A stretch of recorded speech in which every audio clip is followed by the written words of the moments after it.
Good morning, everyone. It's 9:30. I declare the council meeting CL24/12 open and welcome everyone here. I've got a good crowd this morning. Please note that this meeting is being live streamed and the consequences of that. I should start you. Kia ea aina mahi. Hi. I think we're all here, so there won't be any apologies. There are no consideration of late items. Does anyone have a declaration of interest? No? Okay. There are no public excluded items, and please note that we're dealing with the public forum slightly later on in the meeting. So we'll now turn to page 7 and the swearing in of Brett Wardhouse. So I invite Brett Wardhouse to the lectern to make and attest his declaration. So Brett, would you like to join me?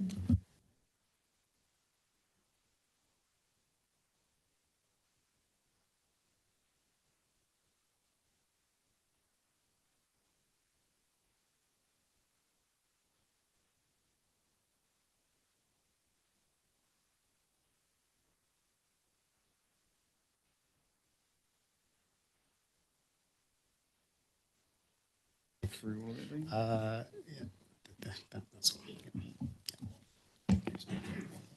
all. I, Brett Waterhouse, declare that I will faithfully and impartially and according to the best of my skill and judgment execute and perform in the best interest of Makatū community the powers, authorities and duties vested in or imposed upon me as a member of the Makatū Community Board by virtue of the Local Government Act 2002, the Local Government Official Information and Meetings Act 1987, and any other act dated at Tauranga 20th today on November 2024.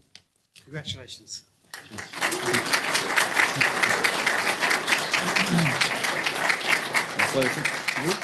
So we welcome you into the Western Bay whānau. It's good to have you on board, and I hope you get some great work done in the next year or so. I understand you want to say a few words of acknowledgement, so I'm more than happy for you to have. We're just going to sing a wāta to his kōrero. Please do. Our special man here. Actually, you know what? You've got to sign the thing first. Sign her up, eh, boss? There we are. So if you can sign there, and I'll sign after you.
Firstly, I'd just like to thank you, Mr. Mayor James, for the warm introduction.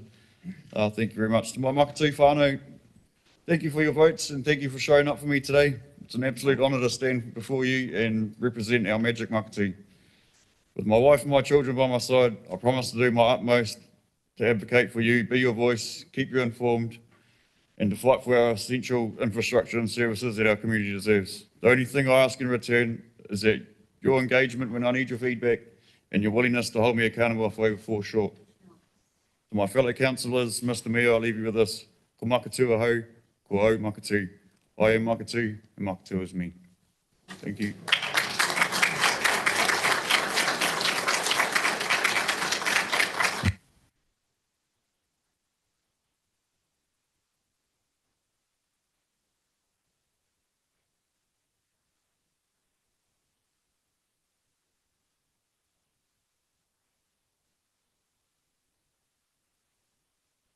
we do actually have to resolve this one. So there are two recommendations there to receive the report and to that the oral and written declaration is witnessed and signed by myself. So can I have a mover and seconder for that, please? Councillor Ray, Councillor Wickers. I'll put the motion. All those in favour, please say aye. Aye. Against? Carried. So I'll now adjourn the meeting and invite Brett and Isfano for a celebratory morning tea in the lounge next door. Thank you, everyone.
Oh, okay.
Okay, so we'll get back into it. And the next item on from page 11 is the proposal to officially name the land currently known as Park Road and Beach Road Reserve Kadikadi to something else. So we'll open up, and I think Peter is going to introduce us to this one, and I just also recognise some of the whānau for Pai up there. So welcome, and Peter, please take it away.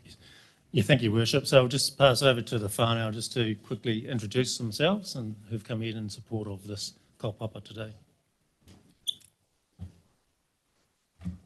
Tēnā koutou katoa, mihi ki a koe te mea, me ngā mea o te kaunihera. My name is He Moata Wanakore Flavel, and I am Paiahi's oldest daughter. Tēnā tātou I te whare, e mihi ana kia koutou katoa, ngā rangatira o tēnei kaunihira. My name is Tinaka Wanakore.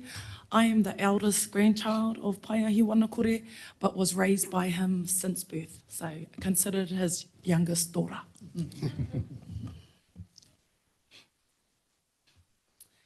Tēnā tātou e tauna ki ana I ngā mihi ki a tātou e pai nei. My name is Moai Wanakore Iruwera. I am a great-grandchild of Paiahi Wanakore. This is my mother here, and so I'm considered a grandchild. Kia ora, my name is Marire Tiripo Wanakore Iruwera, and I'm also one of Paiahi's great-grandchildren.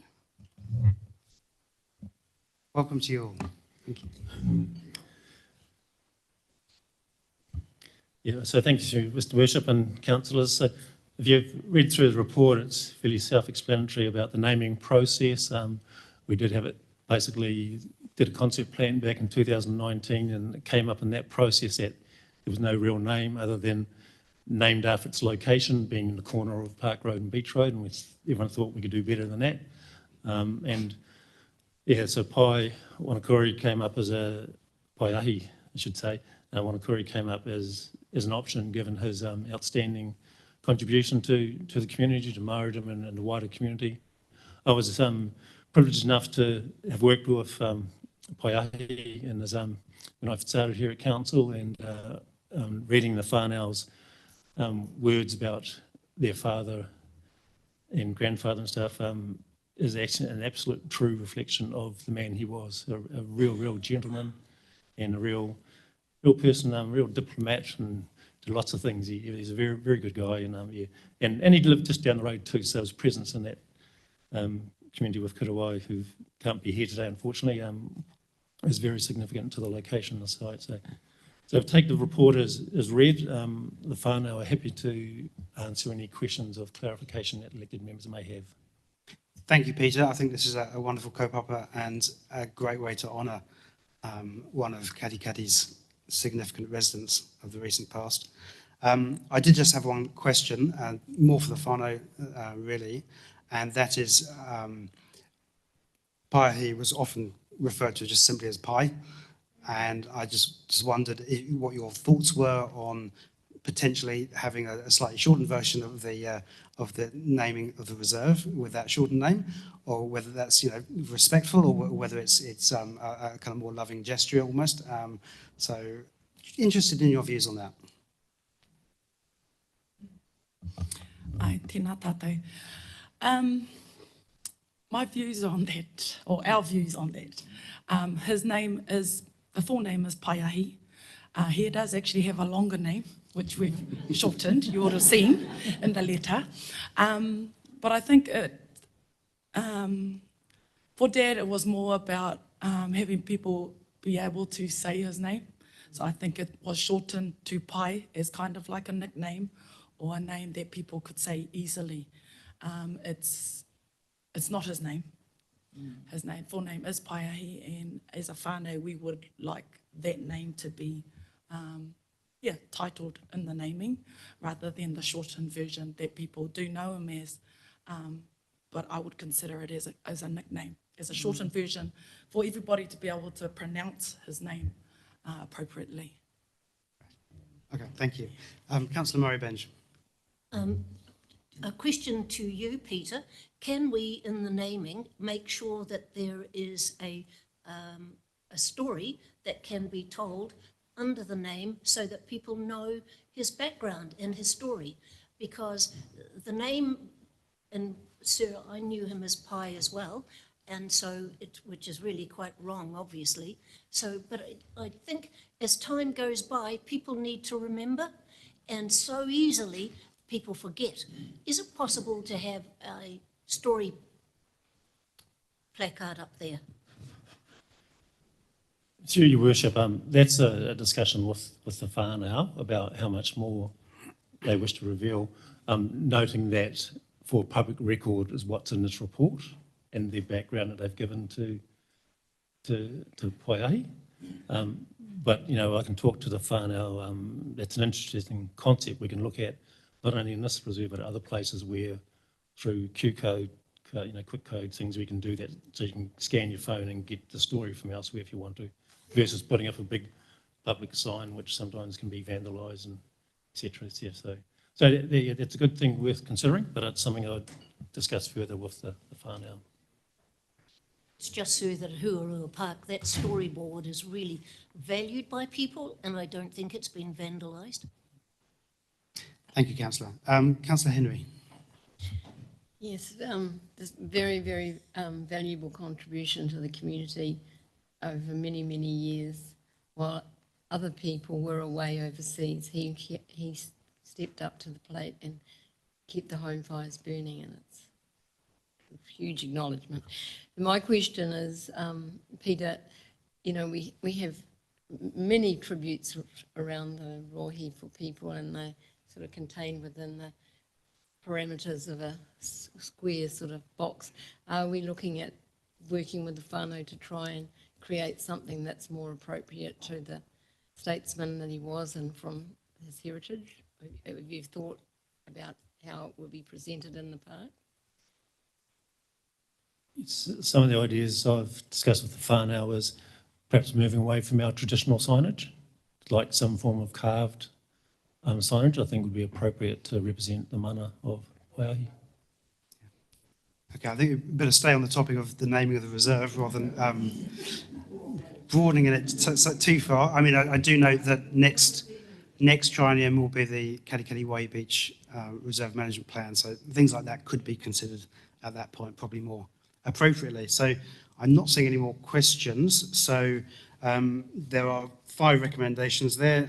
I'm looking for a mover and seconder for the first 4 of those, assuming we do want to approve initiate the consultation. So, Councillor Henry, I see you as mover. Councillor Joyce, Councillor Henry, you've moved. Councillor Joyce seconding. Would you like to speak to your motion, Councillor Henry? What I had said before, he was an absolutely lovely man. Such a quiet leader, you know. I was away for a lot of the time that he was in that role, but he always was such a welcome delight to see at any of the community events that I attended, and I'm so pleased that he is having a recognition so close to where he lived. It's very lovely, and that you are being part of it. It's just how I think things should work. And well done to Peter for involving the community as you do. Just noting this is to go out to consultation, not the final decision. But I don't see any other speakers, so I shall. Oh, it's Councillor Mobench. Would you like to speak? Yes, I think it's important that we do speak to it before it goes out to consultation. It's not often that we have the chance to recognise a leader like this within our community, and what a super way to actually acknowledge it by naming the park. I think it's just superb. And I did know Pi. I'm not sure what he thought of me, but that's absolutely irrelevant. And he was a good man. And you can see that. It's reflected in all of you. So I just think this is a special day. Thank you, Councillor Mobench. I'll just join that. It's a great opportunity, and I look forward to hearing the feedback and then seeing, hopefully, commemorating his life in that reserve later. But I'll put the motion now for those first 4 recommendations. All those in favour, please say aye. Aye. Against? Carried. Thank you very much, everyone.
Okay, I think while the other speakers are coming in now, so thank you. First up, I actually have Sue Matthews. So Sue, before you take a seat, would you like to come to the front? Obviously an old hand here in the chambers.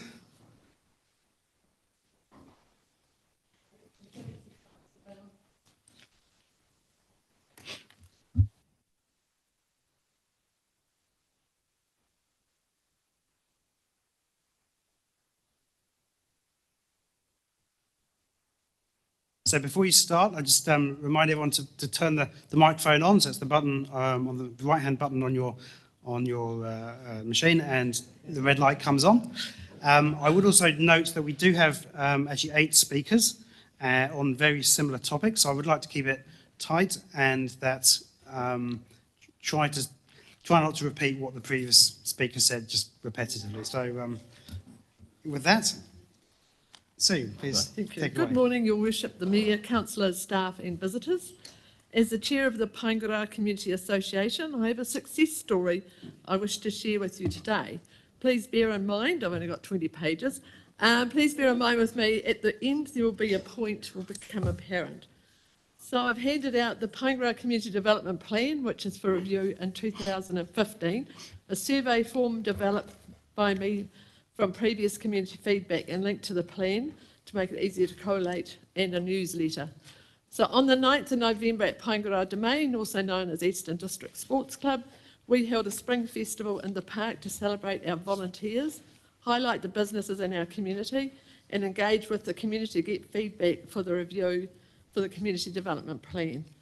So we had an estimated 1,400 people attend. We had 90 stalls, 96 respondents to our survey, and we gave out 2,500 for community groups. And guess what? It didn't cost one ratepayer dollar. Okay, so with the exception of a couple of meetings with staff, and we had Marty from Waste Watchers to guide us. So the $1 million question is, do we need a community board for our area? And the answer is a resounding no. So any questions? Thank you, Sue. That's short and sweet. So yes, any questions for Sue? Councillor Daly. So when you say our area, what do you mean by that? Oh, sorry, Paengaroa, I'm only speaking on behalf of Paengaroa Community Association. So that's just the rateable area around for the community hall. So that's the community I represent. Councillor Henry, then Councillor Coxon. I hear your point of view resoundingly loudly. How do you currently engage with council assets and council mowing and all that sort of thing? How do you currently engage with council now? We find that, Andy, the last Te Puke Ward Forum, the way it was run was absolutely excellent. So there was staff available to anybody that had any of the issues. Otherwise, we've always had really good relationships. Staff come out and support whatever we're trying to develop. So that's a regular thing, because that's like a roadshow, that one, and it's not, wouldn't be a normal way of a forum running. Very good though. Yeah. So you've got an ongoing relationship with staff. Yeah. So we have various community board members that have various relationships. So we've got some other. Chris Walmsley, the previous chair, he's got really good relationships with the roading people, so yes. So people have their projects and their specialties and they link in with the appropriate staff. We had fabulous feedback with our Conway Park Reserve with Janine Field and with Mr Watson. They came out and listened to the community. Community did a whole lot of work for free, and at the end we got a really good park from a horse paddock. Thank you, Sue. So now I've got Councillor Coxon. Thank you, Sue, for the brochures and everything as well. That's great. My question was just I couldn't find it quickly, skipping through there. What's the population of Paengaroa, and also how many members do you have in your incorporation? Cool. So we've got 45 members. There's 300 people roughly that live in, houses that are in Paengaroa, and I'm not sure, probably about 1,200 people. Yeah. Okay. Councillor Mowbenge. Just a quick question, Sue. With your experience, Sue, and you've been at this table successfully, tell me you're satisfied with the relationship you have with council? Clear question. Yeah. Thank you. Thank you. Okay, we better move on there, but thank you very much. Sue, always good to see you back in chambers. We don't want to spend $1 million. Okay. Okay, next up I have Gary Webber.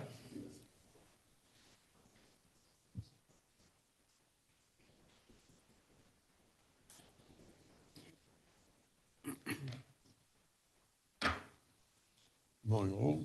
Mayor James, councillor, staff, members of the public. I am attending today's meeting in response to the request from the Kaimai Ward councillors, and I quote, "A new proposal has just been published that would change the way community boards operate in the Western Bay of Plenty district. Your local district councillors would like feedback from local residents before it goes to a council meeting this Wednesday, November the 20th, for a decision."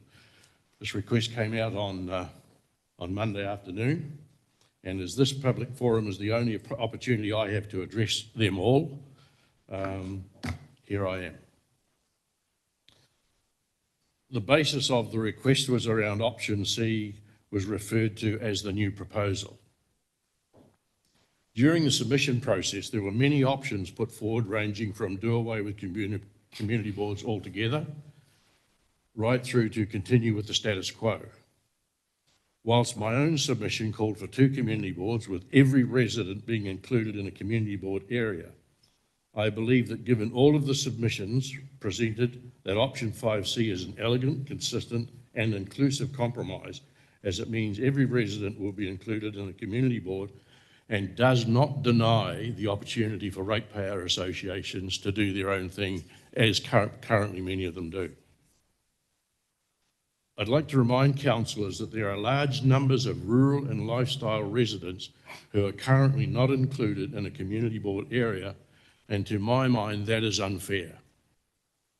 In summary, I'm of the view that option 5C takes account of all submissions, is an elegant compromise, and most importantly, since 1989, 35 years ago, every resident in the district will be included in a community board area.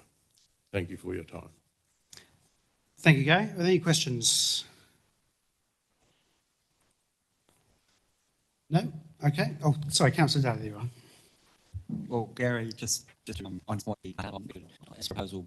As I said, whole of district, all residents will be included in a community board. Where the boundaries fall, you will do that. I actually also saw David Marshall's submission, which called for 3 equivalent size wards. Matakana Island should be represented somewhere in the process. Okay, thank you very much. Appreciate your time. Next up, I have the man of the moment, Brett Waterhouse. Brett, would you like to come up and speak?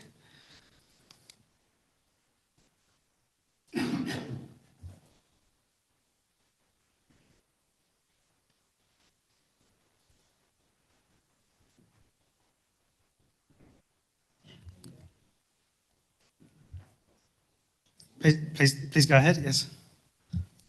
Sweet as. Oh, here we go. Righto, councillors, nice to sit on the other end of the mic here for a change.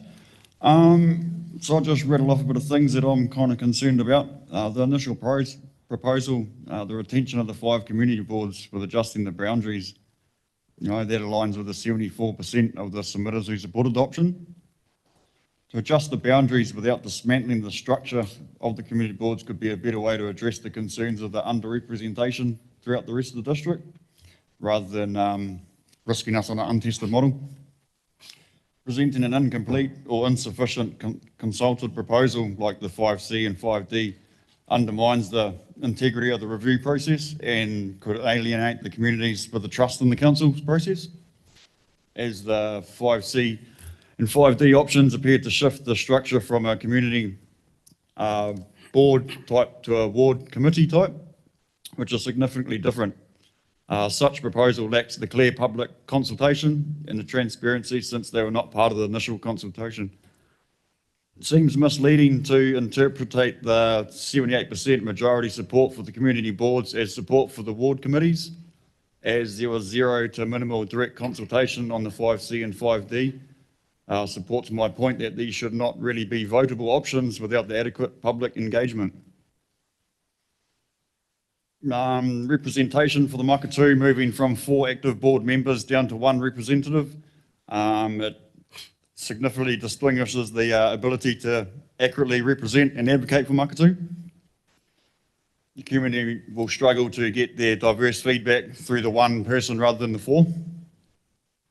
Wouldn't struggle, but you know, it'd make things a little bit not as easy. The feedback from the locals is what is needed to address the complex things in Makatū and to feed the information up the line to you guys sitting around the table. So that is where the ideas come from, is from the locals, which is quite concerning and suggests that there's a lack of consideration of the Makatū community's unique needs by just having the one option. We don't have an option of maybe 2. We've just got the 1. There's no plan B.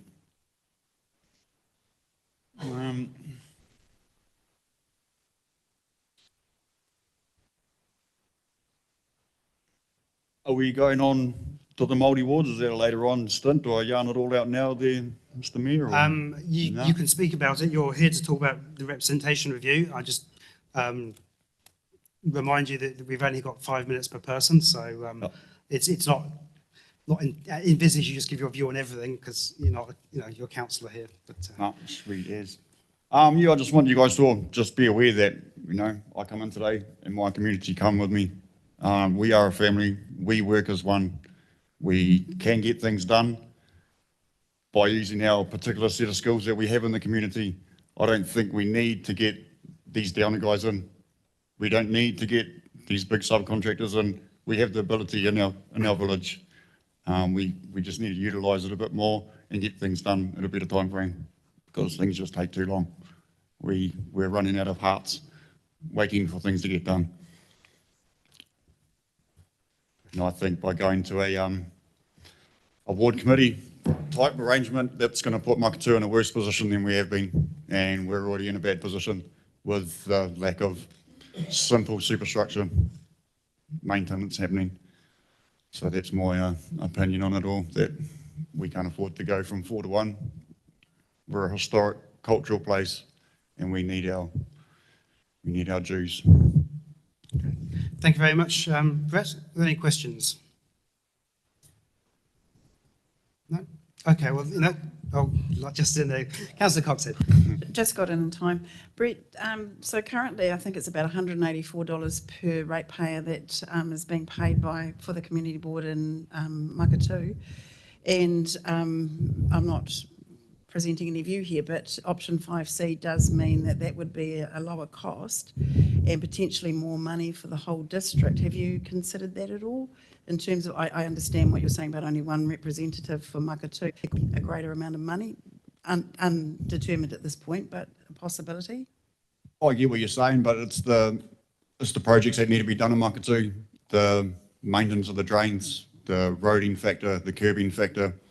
There ain't no community board that's going to be able to afford that. So we need like some serious look in Makatū.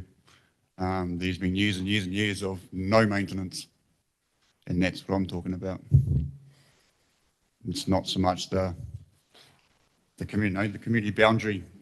Well, I was in favour for the extension because then I would have tried to scratch that extra fee on the rates, but that is the struggle of having such a tight little boundary. You're restricted on the ratepayers you can use. Brett, is it, what's your view of, in a similar vein to Councillor Cox said, that, you know, at the moment the community board cost is $180 or so per ratepayer, per property. That would, I don't want to predetermine it, but it would likely come down to more in the sort of $20, $30 range. Is that viewed positively with the community, or what's... Money in the bank's always going to be positive, my friend, but you know, what are we going to do out of Makatū? We got to make something happen out of something, and that's what that extra charge on the rates was us trying to get ahead. And no, we can't do that by ourselves, and we certainly can't do it with one representative. Yeah. Okay, thank you very much. I better move on to the next person, but thank you for your time. Thank you. So next up I have Keith Hay. Is Mr. Hay here? There we are.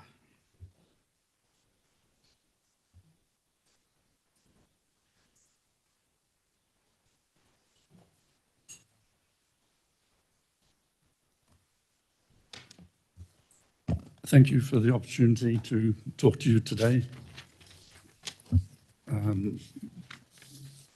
This submission is made on behalf of the Caricat Waihi Beach Residents and Ratepayers Association. In the last representation review in 2018, Western Bay of Plenty District Council wanted to disestablish all 5 community boards and replace them with ward councillor committees. They then changed that to disestablishing just the Omokoroa board and establishing ward councillor committees for Kaimai ward, the eastern part of Makatū Te Puke ward, and for Matakana Island. These committees would be made up of the ward councillors and people appointed by council. And at that time, Kaimai ward had a population of 17,000 and Matakana Island had a population of 252. Our submission to the Local Government Commission was that the existing community board should be retained. After making our submission, I had to pass close to one particular councillor to get back to my seat. He told me to mind my own effing business as I passed him. 6 years on and nothing much has changed. I don't think it's time to drag up past grievances. Pardon? I don't think it's appropriate to drag up past grievances about people who aren't around the table, or maybe they are, but let's keep it on the topic at the hand, please. 6 years on and nothing much has changed. Council is still trying to get rid of community boards. In 2018, there were 386 submissions on the future of community boards. 88% wanted them retained. Of the 346 who submitted on the future of community boards this year, 74% wanted them retained. But it is of concern to us that the staff report and the agenda for this meeting uses these numbers to justify option 5C, which is to disestablish all 5 existing community boards and replace them with 3 new boards. They claim that option C, quote, aligns with the strong community feedback to retain community boards. noting that this feedback was in response to retaining the 5 existing community boards rather than this option specifically. It appears that despite the strong preference by submitters to retain community boards, this council is trying to replace them with 3 new community boards or community committees. That's option 5D. We contend that community boards that cover a whole ward would not be effective. Why are these huge board areas even considered an option when council wants to reduce the size of Katikat and Te Puke community board areas because they will, quote, provide effective representation for communities of interest in these areas? It appears to us that when it suits council, they claim that community boards should be restricted to small urban areas which provide effective representation for communities of interest. And at other times, they want ward-sized community boards to achieve, quote, equitable coverage. They even have an option 5D, which according to the agenda is outside the scope of this representation review. We are opposed to the huge reduction in the size of the Katikat Community Board area. We believe that most people in the board area feel that they are part of the Katikat community. There was total support for the status quo at the roundtable meeting at Katikat. It is ridiculous to suggest that the inhabitants of Fairview are rural people and not part of Katikat. However, there are probably people living in the south of the board area who do not feel they are part of the Katikat community and do not want or need to be in the board area. But until council has consulted properly with these people, the boundary should not be changed. Consultation on the representation review has been going on for 8 months, but council has more options now than they had at the start. New options have been introduced unnecessarily and without due consideration. It appears to us to be a shambles, but we hope some good can still come of it. Thank you. Thank you, Mr. Hay. I will ask one question, and that is, my understanding is that your contention is that a community board can't cover Waihi Beach and Katikati because they're separate communities. Is that correct? I think they should. There should be an individual community board for Katikat and one for Waihi Beach, and that the size of the Katikat one shouldn't be reduced until you get proper consultation with the people to the south. Yeah. So why is your organisation, Katikati Waihi Beach Residents and Ratepayers Association, able to cover both? I don't see anything wrong with that. There's nothing wrong with that. It's just inconsistent with your view that the community board No, we can't cover both. represent both. Okay, thank you. Are there any other questions? Right, okay. Anything more? Okay. Well, thank you very much, Mr. Thank Hay. you. Appreciate your time. John Clements. On your back there.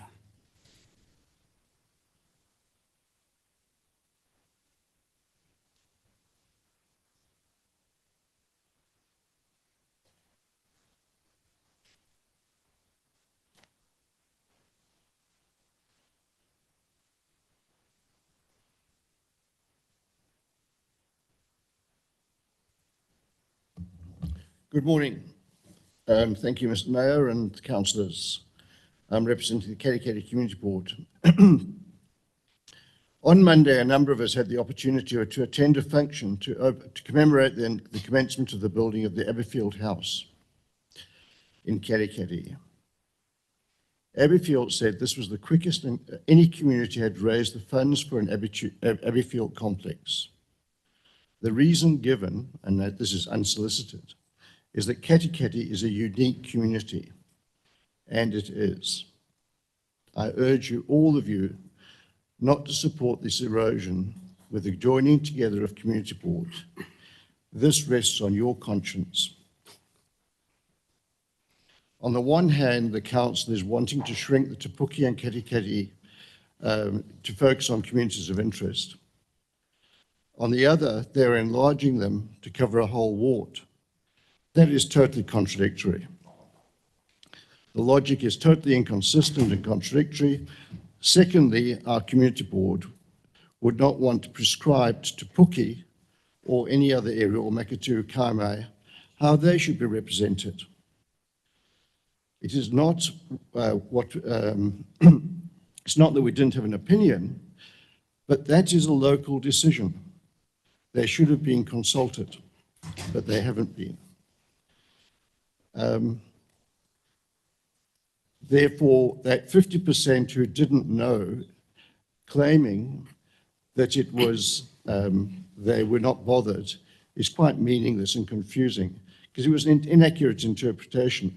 When I interpreted it, I just said, it's their local decision. That's democracy. It's their local decision. That's all. Not my decision or anyone else's. The community has submitted on retaining the community board area as it is today, and reinforcing our submission. The community, at the consultation on the representation review, has strongly shown the community wants to retain the Katikati Community Board and its boundaries. To vote against that position would be a travesty of democracy. Why bother to consult if you actually are going to override that decision? The feedback was strong and clear. The rural and urban ratepayer of the Katikati see the community board as their representatives. Some options on the table have not been consulted on. There is no cost-benefit analysis. It will have intended and unintended consequences if it plays out.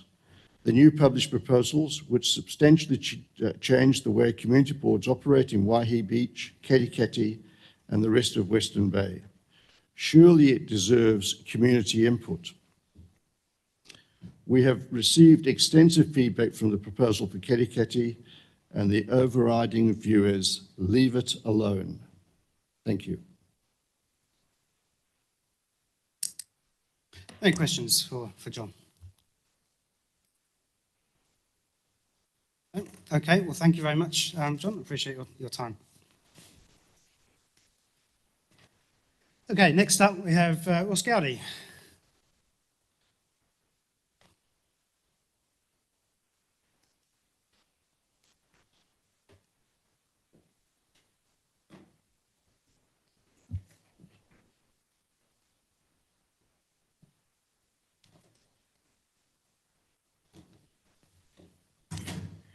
Good morning, Your Worship, members of the council. Thank you for allowing me to be part of this discussion. I was present in the video conference, as you well know, earlier last week. And on the subject of the so-called new promising arrangement, I acknowledge that 19N of the Local Government Act says you can actually do whatever you like. But beware, doing whatever you like and not consulting, I think, is a travesty, to be quite honest. You did not consult about the new variety of arrangements, so don't go there. That's my simple measure to you. And I most likely won't get any questions either. Thank you. Thank you, Ross. Any questions for him? No? Okay. Short and sweet. Thank you very much. Appreciate your time. Okay. You okay?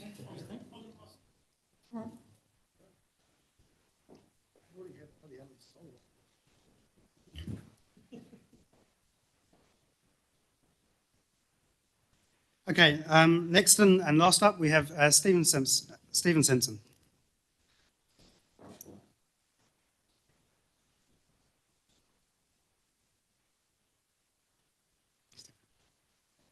So I got that wrong. Is it Stefan, isn't it? Stefan, yeah. Yeah, thank you. So since you had a short time, can I use this time? First of all, I'd just like to introduce myself. I'm Stefan Simpson. My family have been in Makatū since the early 1820th century. My father was on the Makatū board, and that was taken away from us. And my mother was on the community board. And I served 2 terms on the Makatū Community Board too, which I really enjoyed. And, you know, as Brett said, Makatū is a very special place. It's very diverse in a lot of ways.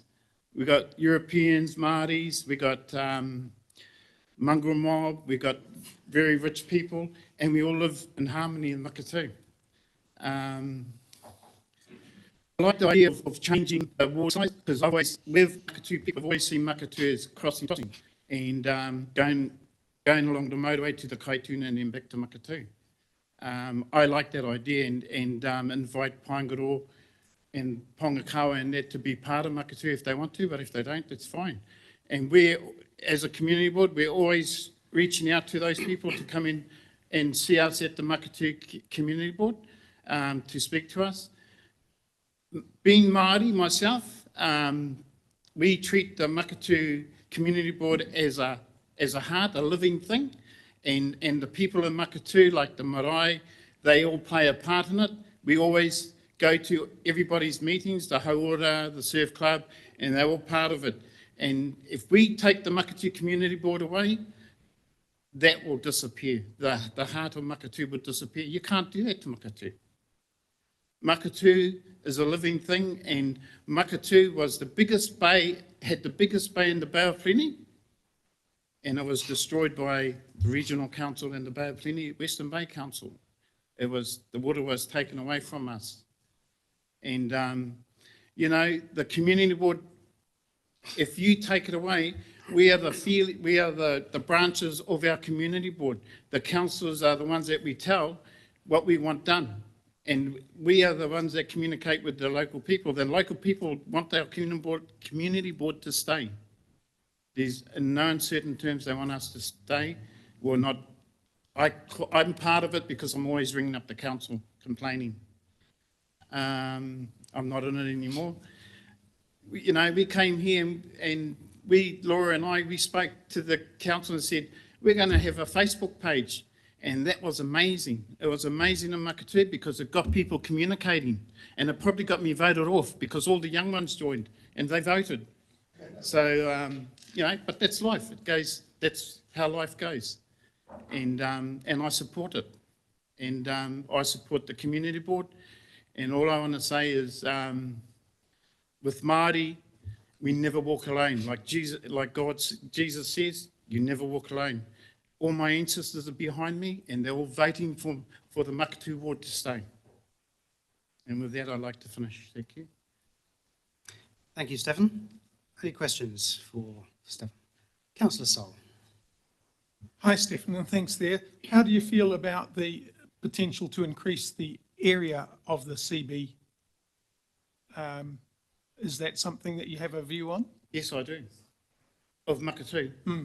No, I think it's a great thing. Thank you. I mean, Makatū people see it as a great thing.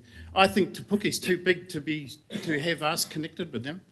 You know, all these homes that are being built around Te Puke, same as Makatū. Makatū's getting all those homes, going to be in the future, built alongside the motorway there, opposite Ringiru, and we're looking at building in Makatū too.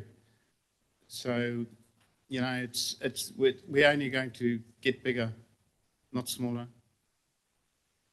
And one person can't speak for Makatū. Thank you. Councillor Daly. Kia ora, Stephen. How many of your locals do you think would agree with you that removing Councillor Daly, I think that's probably not a great question. No. You really believe that if you remove a community board from Makatū, you rip out the heart of your community? I think there's a lot of people that support that. A lot of people, especially Māori.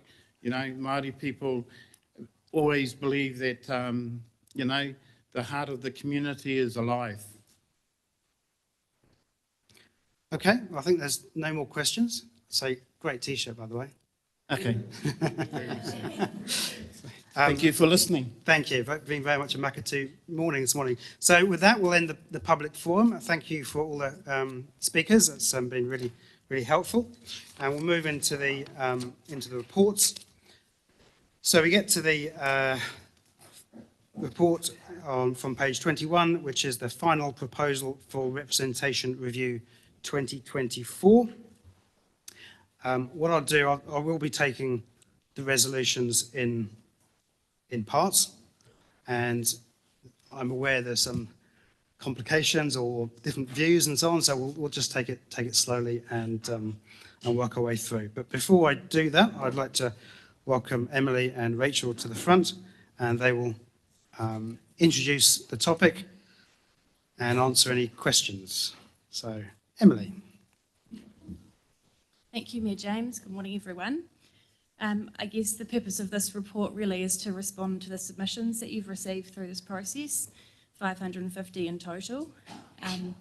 The options in front of you include continuing with your initial proposal or to amend that based on the submissions that you've received. Recommendation for Part 2 sets out the potential issues and options that you might want to consider if you are of the mind to amend your initial proposal. The options that sit within each of these issues have been assessed as being practicable, linked to the feedback that's been received, and also within scope from a legal perspective. So I'm happy to take any questions, otherwise, as Mayor James indicated, take the report as read. Thank you. I'm hoping there's not too many questions because we have covered this extensively before, but I do see that Councillor Wickers has a question. Well, first, just a big thank you to the staff. It's been a long process. Katie headed it off for a while and then passed it over to the able hands of Emily and the team that's been involved, and just acknowledging the pressure created by the change of the rules halfway through. So just a big thank you for getting us here today with these options.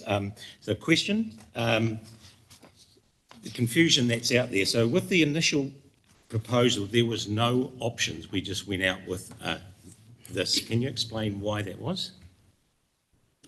Through you, Mayor James. So the requirements under the Local Electoral Act require you to make specific resolutions on the specific components of your proposal. It's different legislation than we use, for example, for the long-term plan, where we are required to set out the options that are being considered and indicate a preferred option. So that is why it's very prescriptive as to what the initial proposal contained.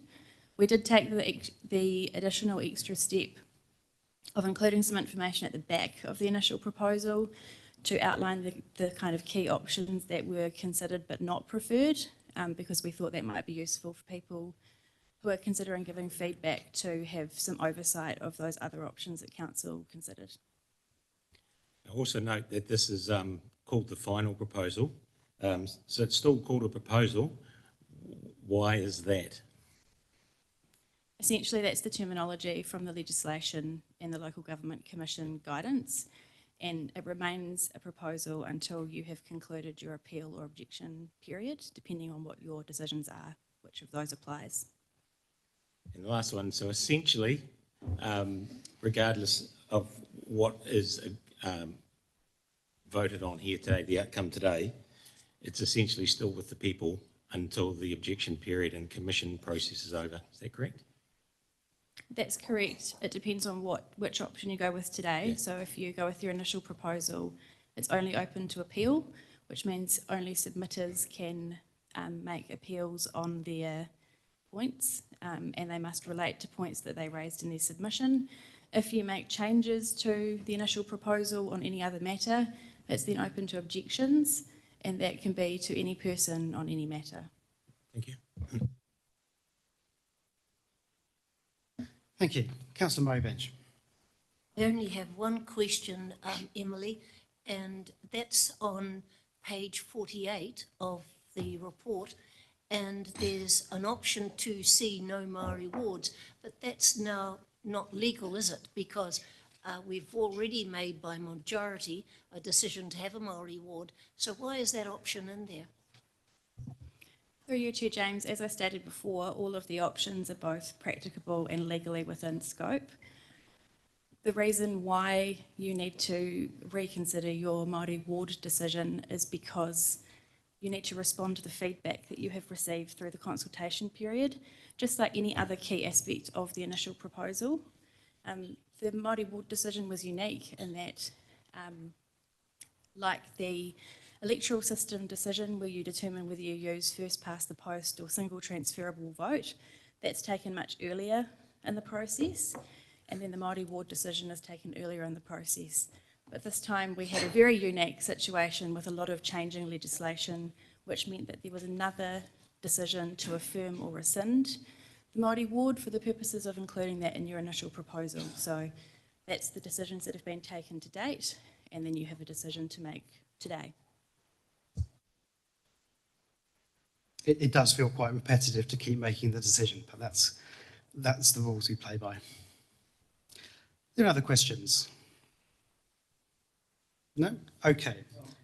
Oh, sorry, Councillor Daly. Emily, in regards to option 5C, my question is about the rationale for only having 2 councillors per ward community board as opposed to all 3 councillors in the case of Kaimai and Makatu Te Puke represented on the community board, because I understand, you know, with 6 community board members, you are entitled, it is allowable to have all 3 ward councillors represented on that community board.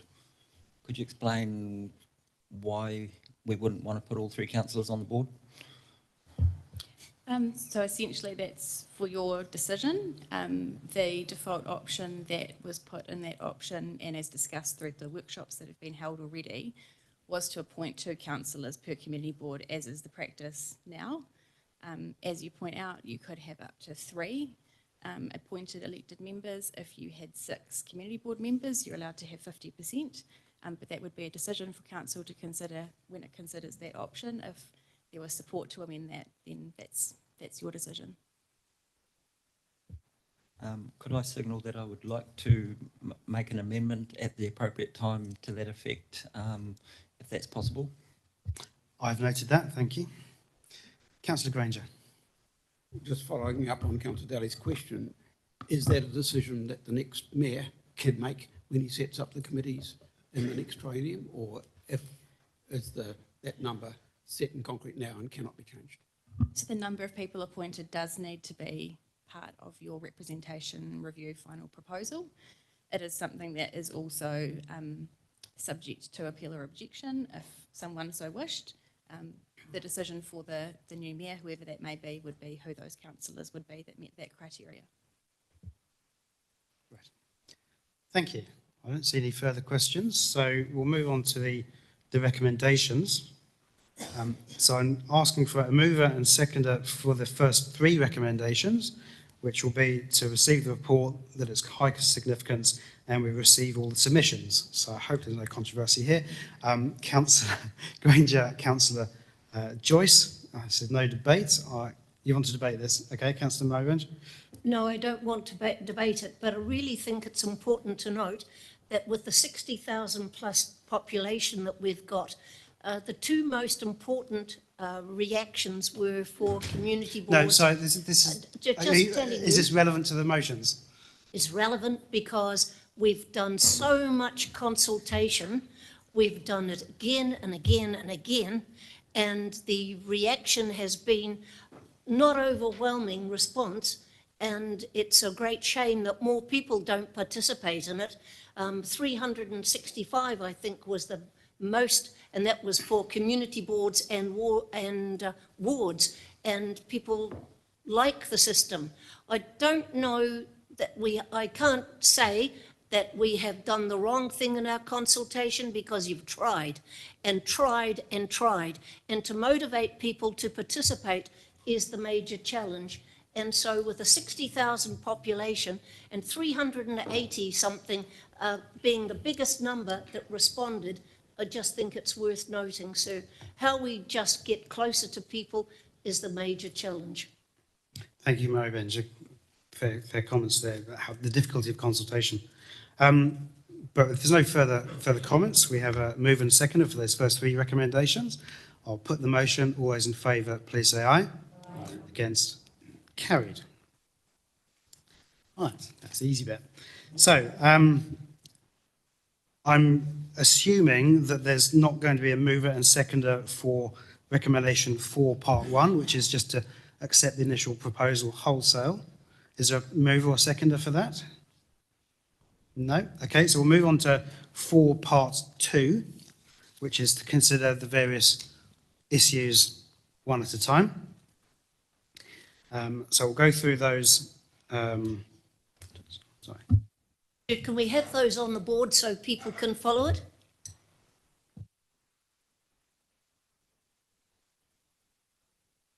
Okay, so we'll work through option 2, option issue at a time, and I'll make it very clear about what we're voting on and where we are, okay? Okay. So issue 1, which is from page 38, is that option 1A, which is effectively by ward, or option 1B, which is at large, or some mixture of that. Okay. I'll also note that for all these issues, we'll base the reasons for our decisions off the advantages shown for our chosen option. And if you'd like these amended in any way, please let me know as we go through them. Okay. So, do I have a mover and seconder for option 1A, which is what we went out with? So, Councillor Joyce, Councillor Henry. If there's any debate on that? No? Okay, I'll put the motion. All those in favour, please say aye. Against? Carried. Yeah. So, if everyone's happy with the reasons given, we'll move on to option issue 2, which is the number of wards. Roughly, option 2A is 3 plus a Māori ward, option 2B is 3 plus 2 Māori wards, and option 2C is 3 plus no Māori wards. So I'd like a mover and seconder for one of those options, please. Would you like option 2A, Councillor Joyce? I move option 2A in line with our initial proposal. Is there a seconder for that, please? Councillor Thwaites. Any debate on that? Councillor Joyce. Oh, that's a bit loud, isn't it? So this is our initial proposal. We've debated this a number of times, going back to August last year. My disappointment back in August last year was that we didn't go out for consultation on this subject. Like I think we should have. We should always try to bring the people along with us. However, the consultation that has happened has shown that a really important aspect of this is people feel that all votes should roughly be equal. And that's why I support 1 Māori ward. I understand the aspirations of people to have 2, particularly with Te Aroha in the east and Tauranga Moana in the west, but we need to make progress. And I think, glass half full, we can have a chance of getting this through with the support of our community. And that, to me, is the art of the possible. Voltaire always said, don't let the perfect be the enemy of the good. And this is a good proposal that has a chance of actually making it through the referendum. Maybe one day, when the next generation's in charge and people are a bit more relaxed about this, we might even get to 2 wards. And I hope to see that day, probably from my dotage. But in the meantime, I think this is really good progress. Thank you, Councillor Joyce. I saw Councillor Murray-Benge with her hand up. I'm not seconding it, though. Did someone No, it's been second seconded by Councillor Thwaites. Right. The dilemma is 1 Māori ward and dropping 3 councillors. That's the sad thing about it, because I feel that the councillors, the changes that we're going to go through now, ring fencing our 3 waters, and we're in for significant change. And I don't want to see our councillors reduced in numbers. And the only option one has to make sure that there's decent number of councillors around the table, and because of this new option that's been presented to us, which is going to be so heavy with people, we might as well go to 2 Māori wards and increase the number of councillors. And I think as we go through the changes that we're obviously going to go through, that in fact, and I've thought about it and worried about it and thought about it again and again, and I just don't understand why you would want to reduce your councillors at this stage. So I can't vote for it, and I regret that. And so I would, in fact, vote for 2 Māori wards. And Sir, when I sat at the forum, and I sat next to Roland the other day, and he represents the other eastern end of the district, a Māori representative, and he said, oh, we've met before, and we at the Māori Forum.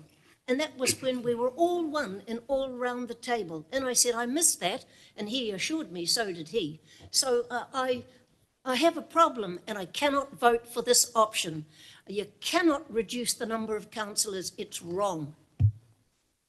Thank you. I think you covered a couple of options there, but a couple of issues there. But anyway, with any other question, any other points to make? Councillor Ray. Hi. So I too cannot best support this motion today, based on the fact there are 2 different iwi within the rohe, Tauranga Moana iwi and Hapu, plus Te Arawa iwi and Hapu. Now this is not about us not being able to work together. This is about support here and a step further towards equal partnership as Te Tiriti clearly sets out.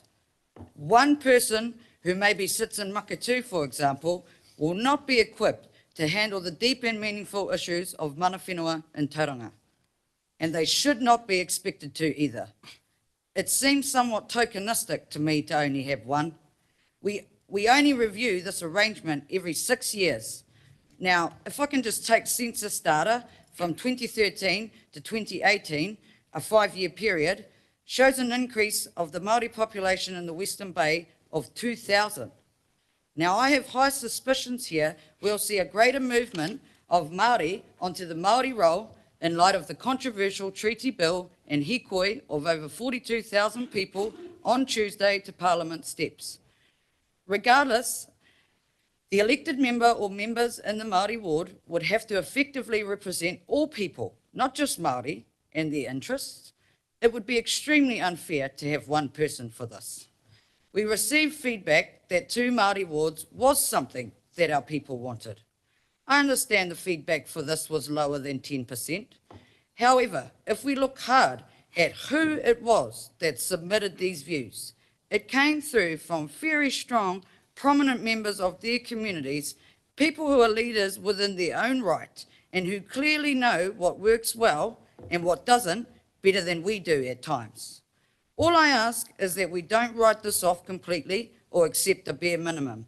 Let's face it, the binding poll will inevitably set out the outcome for this, which is and will be the true voice of what the people that we serve wanted.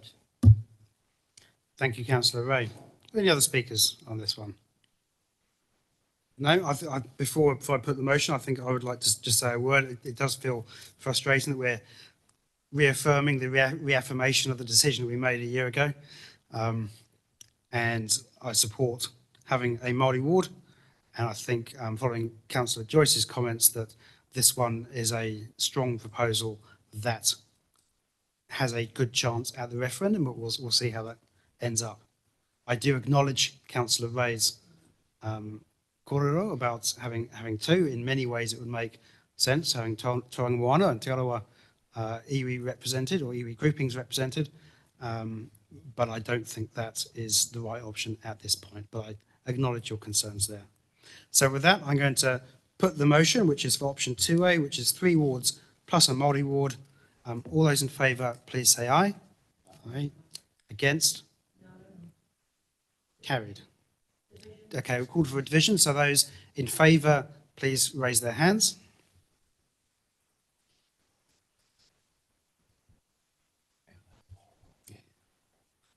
Okay.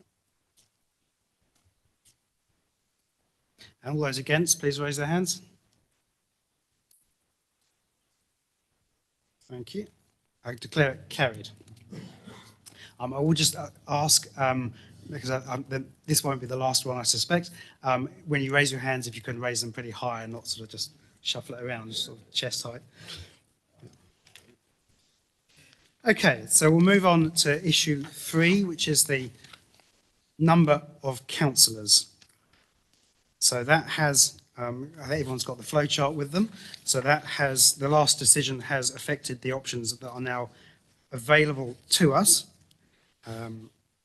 So we are left with the option of 3A or 3B.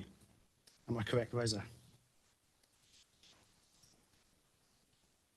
Okay, hang on. So let's just explain the options. So there's option 3A, which is 8 councillors plus 1 Māori ward plus the mayor, which leaves 10 elected members, or option 3B, which is 11 councillors plus a Māori ward, or sorry, general ward councillors plus a Māori ward councillor plus the mayor, which leaves 13.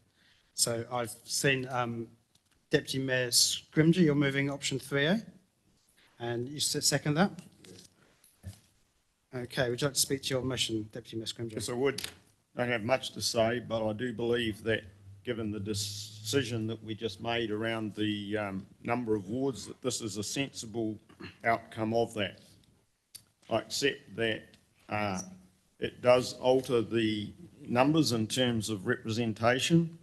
Yes, it means that each council will represent around 6,000 people instead of the 5,000 currently. And but if we compare that to Tauranga City next door to us, that's 6,000 per councillor alongside their standard of around 16,000 people per councillor. So we could argue that it's much more effective representation than it is right alongside us. And so I think it's acceptable from that point of view, but also on the other side of the equation, it is more efficient in terms of governance. And so I think it's a sensible step in that regard. So overall, I am happy to support this proposal. Thank you, Deputy Mayor Scrimgeour. Councillor Thwaites. Thank you, Mayor James. I agree with Deputy Mayor in terms, this is key to around governance, and I think going forward, I did spend yesterday afternoon rereading the whole LTP which we adopted, and there are some big numbers there and some big issues to be done, and I think it's key to debating those issues around the table. I see a board of 9 councillors and a mayor as an ideal structure. It does mirror Tauranga City exactly, be it we're a third of their size, but the same amount of councillors. I think it goes to good governance. It focuses in on that. It is interesting that Opotiki passed their LTP 3 weeks ago, and they were a council with 1 mayor and 6 councillors. They get on. I actually think Simeon Brown's partly on the right track, but instead of local water done well, he should have local council done well. And I think part of the paralysis in Wellington is a 15 council who just can't even guarantee water coming out of the tap, or that the sewage will actually find its way to the right place. I think the smartest thing he could do is actually force Wellington to drop down to 9 councillors and make them accountable to their people, instead of the charades and the theatrics that goes on in these big councils.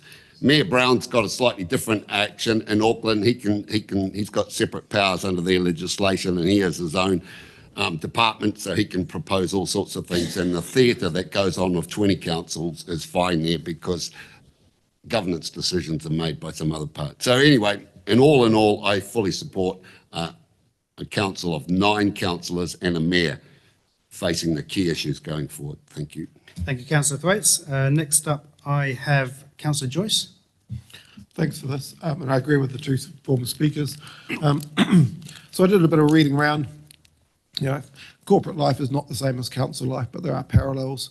In the S&P 500, the average board size is 10.8, and they deal with billions and billions and billions of dollars a year.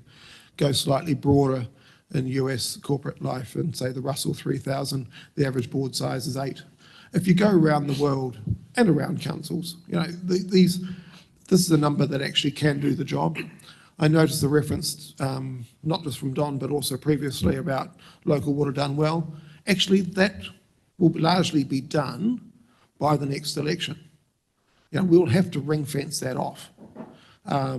So some of those big decisions will be made by this council before we get to the next election.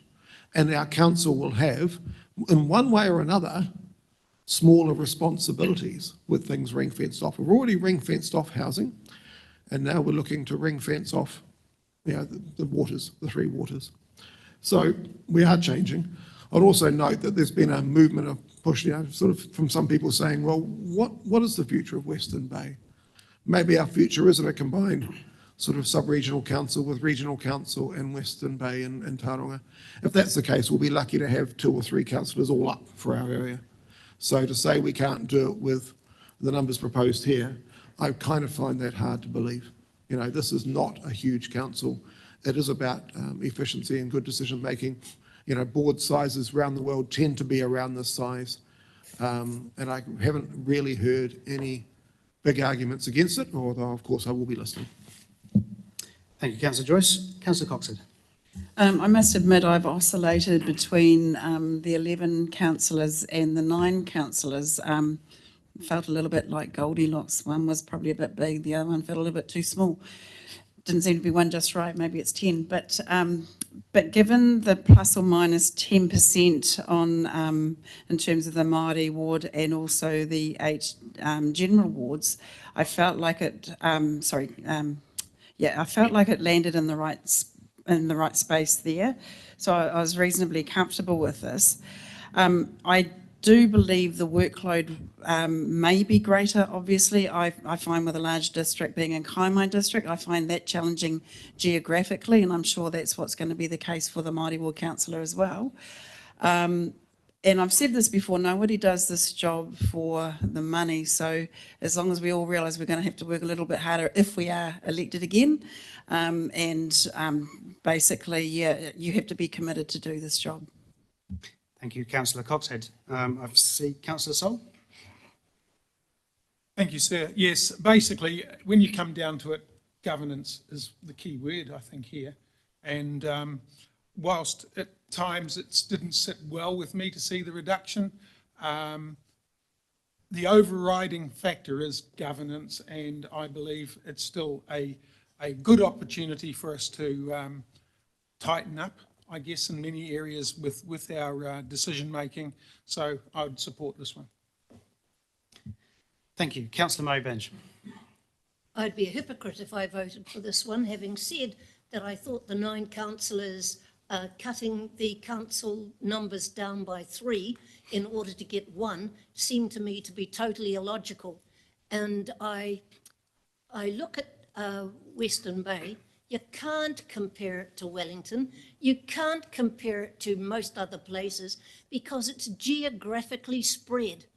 And we are not in a corporate view. We are here in a service industry meeting the needs of local ratepayers.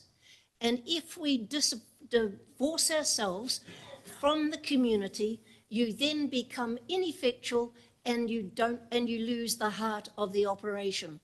I'll admit we are going to go through significant change come the 3 waters and the ring fencing of that.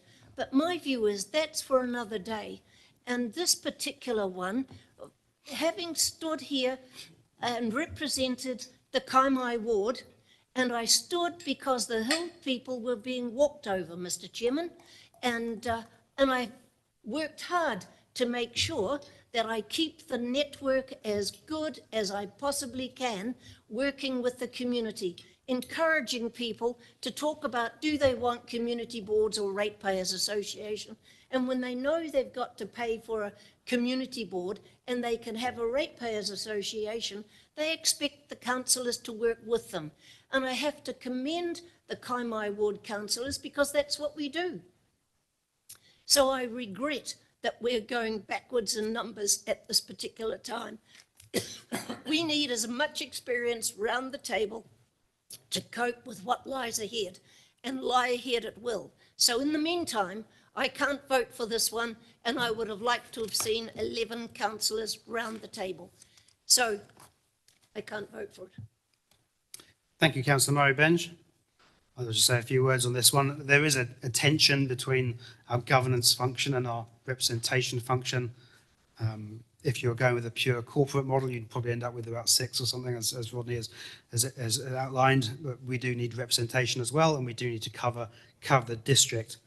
I do note, again, echoing what Councillor Joyce has said, that if Councillor Murray Benj has in the past indicated favour for an amalgamation, well, Kaimai ward or whatever it turns out, you'd be lucky to get, you'd certainly not get more than one member to cover that amount of area and population. I think So can I speak to that? no, the workload is Take note, it hasn't been debated. the workload is an interesting one. We all work hard. I recognise the work that all of us put in around the table, and I appreciate the efforts that are made. But most of our work is attending meetings, reading, and community functions. The amount of extra you'd have from not having a fourth or a third councillor is absolutely minimal. Maybe an hour or 2 a week. It's pretty minimal. So I don't agree with that argument. And then I'll also just highlight that in our initial proposal, 53% were in favour of this, and if you exclude those who are unsure, it's 62%. So there is popular support for this, and therefore I'll be voting in favour. Okay, so unless Councillor Deputy Mayor Scrimgeour wants his right to reply, I'm going to put the motion for option 3A. All those in favour, please say aye. Aye.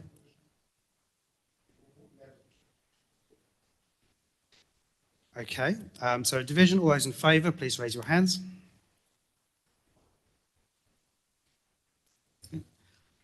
Right, all those against?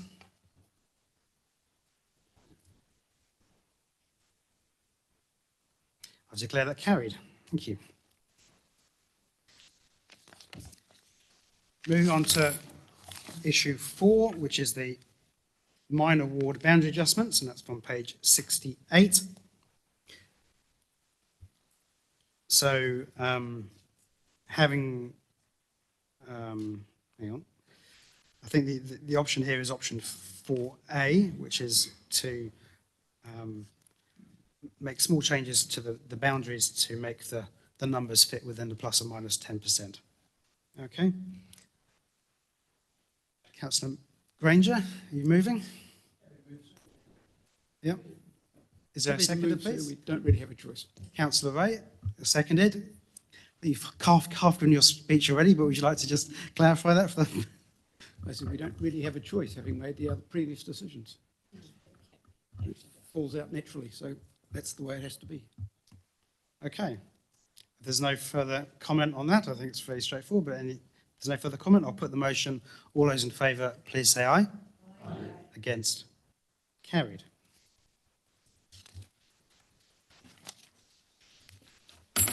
Oops. Right, issue 5 from page 71. And this is around community representation. Broadly just outline the options here, which is 5A, which is the initial proposal, but with options to tweak the individual boundary moves. Option 5B, which is status quo. 5C, which is the ward-wide community boards, and option 5D, which is community committees. Okay, so and Councillor Wickers, you are moving option 5C. Yep, I would move option 5C. Option 5C, so that's the 3 ward-wide community boards with subdivisions. Okay, would you like to speak to that? Oh, sorry, seconder, yes. Deputy Mayor Scrimgeour? Yes. Sorry. Yeah. So we're obviously divided on this issue right from the start. So this is an easier one to slug out from the start. It'll either fly or fail. But there's been a consistent view to have ward-wide representation rather than the inconsistent version that we currently have. This option endorses community boards and still gives the full coverage. I acknowledge that there is no perfect solution and that even amongst ourselves, there's been quite a divided view on the way this should happen. I would anticipate that if this particular option makes it through, that the delegations to the community boards will be more empowering and give life to better localism. The opportunity to increase the level of control over areas of the budget, combined voice to council, essentially giving community boards more horsepower. So happy to move. Thank you. Thank you, Councillor Wickers. Next, I've got Councillor Coxhead. I won't be voting in favour of this. Whilst I believe this is a good idea with plenty of merit, we haven't got all the detail, obviously. We haven't fleshed it out. We have not consulted with the communities that are affected. And whilst I'm a Kaimai Ward councillor, and I suspect, had we had time to consult, Kaimai residents may well have supported this, except for maybe Aomakaroa, but clearly there is not the support in the eastern and the western wards, and for that reason I do not support it.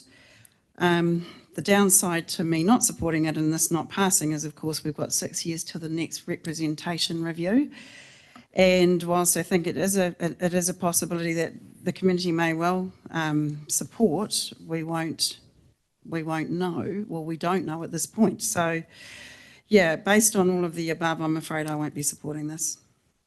Thank you, Councillor Coxhead. Councillor Ray, next. Through you, Mayor James, I'd firstly like to acknowledge each and every one of our residents and ratepayers who have taken the time during the review process to provide detailed feedback for councillors to consider. We raised the feedback by hundreds from last time, I'm told, since this was reviewed, so well done. We need to take this feedback seriously when it is provided, or we will receive none. Now, I'd just like to reflect on the declaration we all read aloud and signed. We are to execute and perform in the best interests of our respective constituents and the wider Western Bay. Given the overwhelming feedback we received to retain community boards in their entirety as they are, I speak today in support of the recommendation to retain, sorry, a little bit confused. Councillor Ray, we're on for 5C, so I will consider one option at a time. So I think you're suggesting you're opposed to 5C. Yes, I'm opposed to the moving of the recommendation that's been made, sorry. The one shoe fits all proposal doesn't sit well with me. At any time, the community who isn't serviced by a community board currently, they can ask to have one. We have not heard from these communities saying that they want this in particular system in place. It's very difficult to show valued interest in an area where you don't live. 10,000 people don't currently sit within a community board. We didn't receive 5,000 submissions calling for one. Another concerning factor here is that we have tried this before to disestablish our boards for whatever reason. And the, again, overwhelming feedback received was to keep them. And I too, like my people, do not see any reason that there's a change from that decision. Maybe if we had gone out with this proposal initially, we would have had more time to consult and work out the best way forward. But this option wasn't considered until after the consultation period. Given the high significance in terms of council's significance and engagement policy, I cannot and will not be supporting it, the proposal to disestablish and merge, as I do not believe this is what we were elected to do. Local voices matter, sometimes more than ours. We cannot take this away from these people. We are already proposing a reduction, and we've just passed that, of council representation, councillor representation. Let's not do the same to our true local voice by significantly reducing the representation within this chamber. Thank you, Councillor Ray. Next up, I have Deputy Mayor Scrimgeour. Yeah, thank you. I acknowledge that this is a topic that on which there is a wide range of views, but I think as we've seen through the feedback on the submissions, it's not as simple as those who are for or against community boards. There's a whole range of solutions been put forward. So I think we need to think about that. Range of views. As I was driving in this morning and pondering this, the car or the vehicle in front of me indicated that it wanted to turn right. And my first thought was, well, this is going to be interesting. And I started to slow down and make sure I wasn't too close so that I had opportunity to take some action. I had births and pulled over to the left and I was able to proceed. But it did require me, as I say, to slow down quite significantly. I didn't check exactly to what speed, but probably from 100 to 50, give or take a bit. But the car that was approaching very rapidly from behind me was clearly not impressed and hooted his horn very loudly and gesticulated quite aggressively as if I'd done something very stupid. I'd suggest that if he could see what I could see, he wouldn't have been so grumpy about it. And so I think we need to remember that sometimes we don't always see the world through the same lens. And I think that's what I take from that. We need to remember this is a rerun of perhaps arguments 12 years ago when it was proposed to reduce the number of wards in this council. And there was great angst and concern about how representation would play out. And I think we can say that those concerns, by and large, have been put to bed. There's still a bit of angst from some people. Or we could go back to 1989, when there was a significant reorganisation of local government in New Zealand. And community boards were put in place, not just in this council, but around a lot of other councils around the country, to ensure that people did have an opportunity for those communities of interest to have some input into decision making. I think with those things in mind, we also need to think back a bit further. I'm told that, for instance, back in the day, the British Isles were settled largely on the basis of towns and settlements being one day's walk apart, so that everybody had opportunity to get home at night if they needed to. Communication, apart from travel, and we know how much travel has changed since those times, communication has also changed. I guess we could think about, and possibly like some of you, I used to read books about the Wild West of America and how that was developed, and the posties used to get on their horse and gallop madly for miles to make sure that the post got through. And I think, can we sort of try and keep on track a little bit? I'm getting there. And we've seen communication today, and we've relied on letters for a long time and getting information to one another. And now we have arrived at a situation where New Zealand Post deems it pretty much unnecessary to deliver hard copy mail, and they're trying to reduce the level of service. But we have the opportunity to write an email and flick it around the world in seconds. We have the opportunity to send an antenna request and get response. So I think we need to keep in mind those things, that we are in a very changing world, and this is an opportunity to try something a little bit different. I think it's already been addressed that there is a desire for community boards to remain, and so while on a ward basis, I think this is an opportunity to ensure that voice continues. Thank you, Deputy Mayor Scrimgeour. I now see Councillor Mobenge. Sir, I'm glad I don't have to debate whether we come with a horse and dray. we have progressed somewhat. On this issue, it's really serious. I think, for example, Sue Matthews this morning, who was experienced around this table, talked about Pangaroa and having a ratepayers association. And so I think in this case, overwhelmingly, and I mentioned it when I first spoke, people voted and asked us to keep ward committees, the 3 of them. There was no doubt. There was not much unsure. There were not many that were opposed, but they wanted the 3 wards. They liked the 3 wards. And then we had the issue of, I've been sidetracked by the horse and drays actually, sir, and getting back on track is a bit difficult. So anyway, and the next thing was the community boards. Overwhelmingly, people voted for community boards. Our poor staff went out and consulted and consulted and consulted, and all they could get from the 60,000 plus people were about 384 who were in favour of maintaining the community boards. When you looked at the undecided, they weren't there.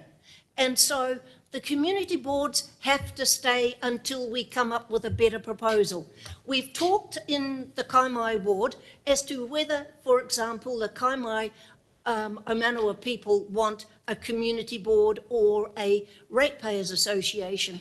And because the community board demanded money, they decided that it was not for them. They would have a ratepayers association. And Councillor Granger did the same at Whakamarama.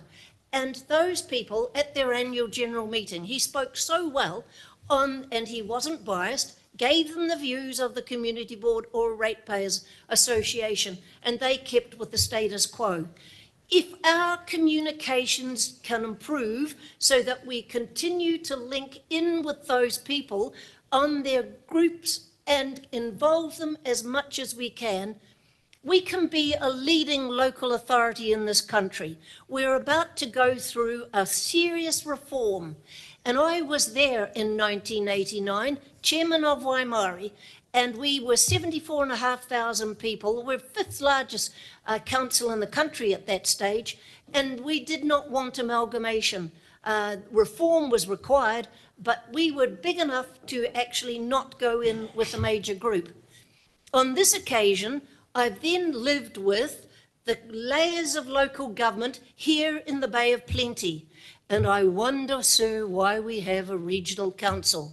So I have quite strong views on that, but getting this community strong enough to feel that it has a serious influence from communicating with the councillors, whom you've just decided to reduce, that and I even had someone say, well, of course it'll mean more money.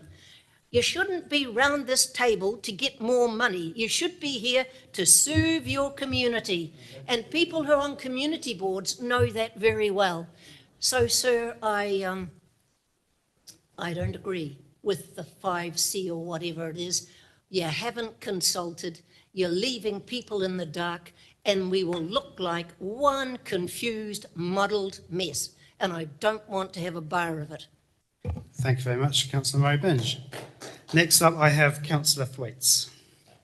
Thank you, sir. I hope you give me a few minutes like the Deputy Mayor. I've got a few things to say. These things don't come around every 6 years. As Emily pointed out this morning, I have a feeling that this is my first attempt at this speech, and I will be delivering it again in front of the commissioners in February, saying exactly the same thing, but I'll watch it back on YouTube, and I promise to improve it for the commissioners then.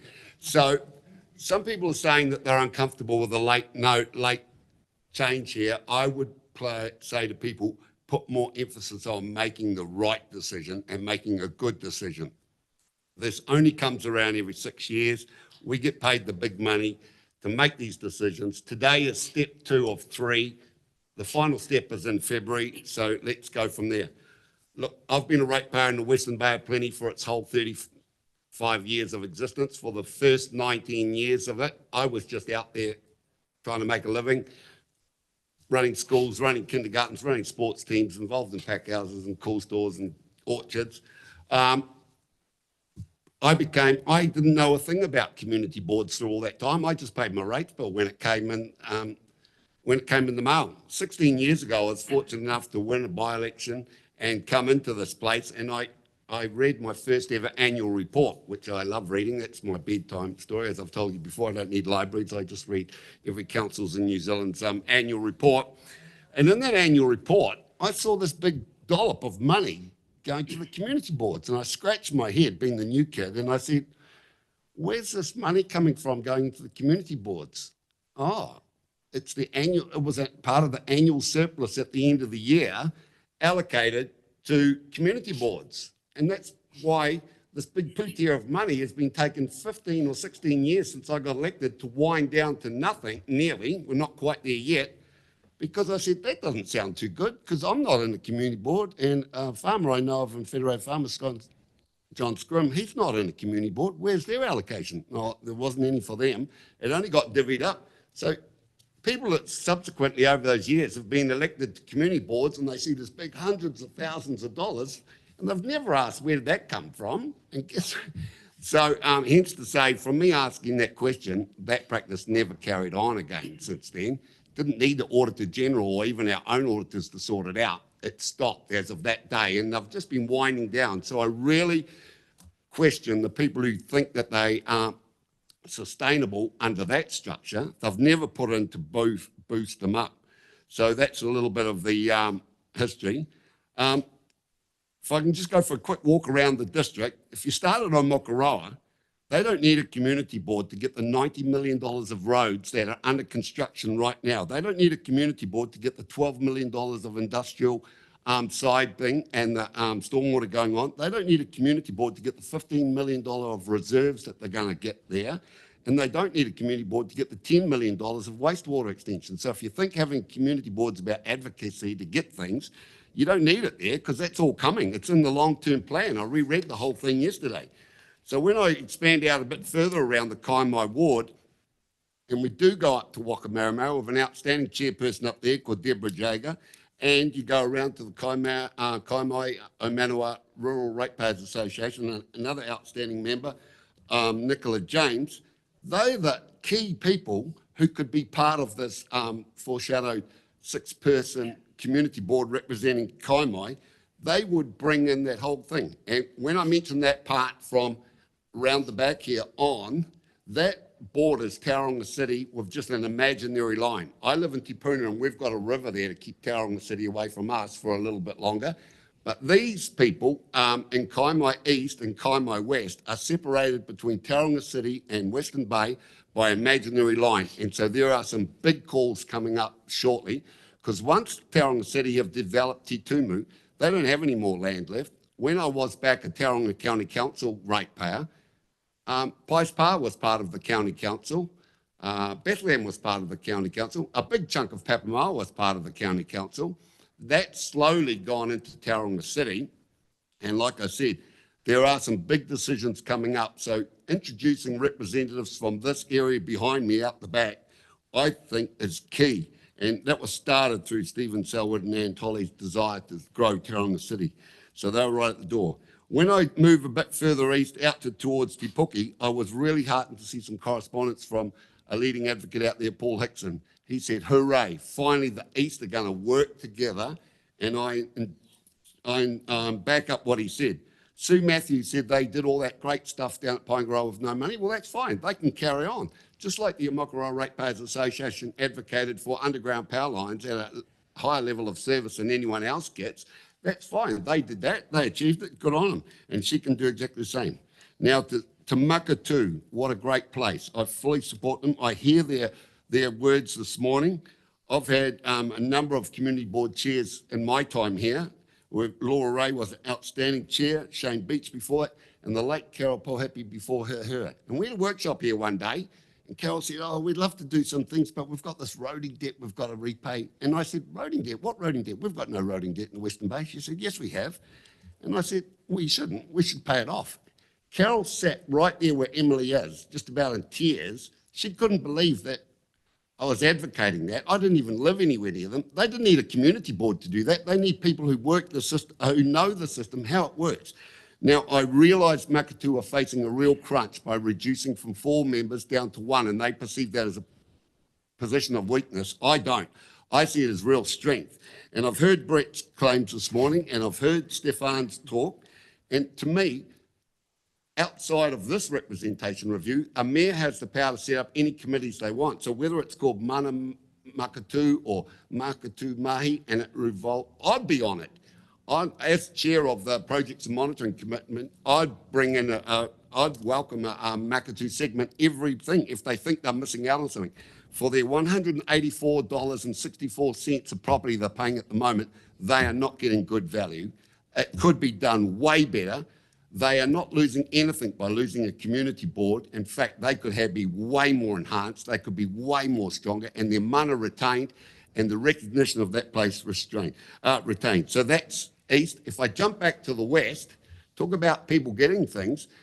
You know, we've built a new library in Caticat. They've got a beautiful, what's it called, hub next door to it, which we all pay towards it. They've had, we think district-wide, but they've had a pretty good run. They've got their old library is now a hub.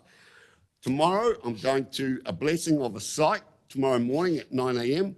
for a library, and it's in the LTP. I can quote the $6 million, nothing confidential about that. That's the budget, whether hopefully we come in underneath that.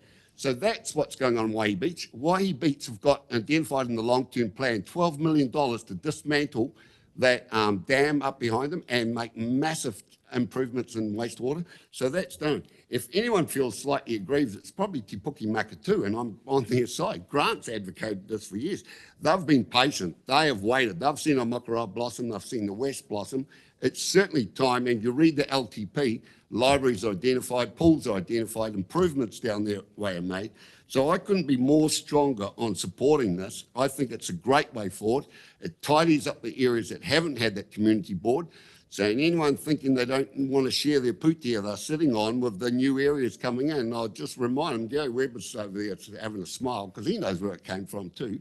So don't get too protective about your reserves you've got, or if you are, you best start spending them in the next 12 months, in my view. So anyway, thank you for that. I'll have to improve it for my YouTube performance in February because I've rambled a bit. I will fine tune it.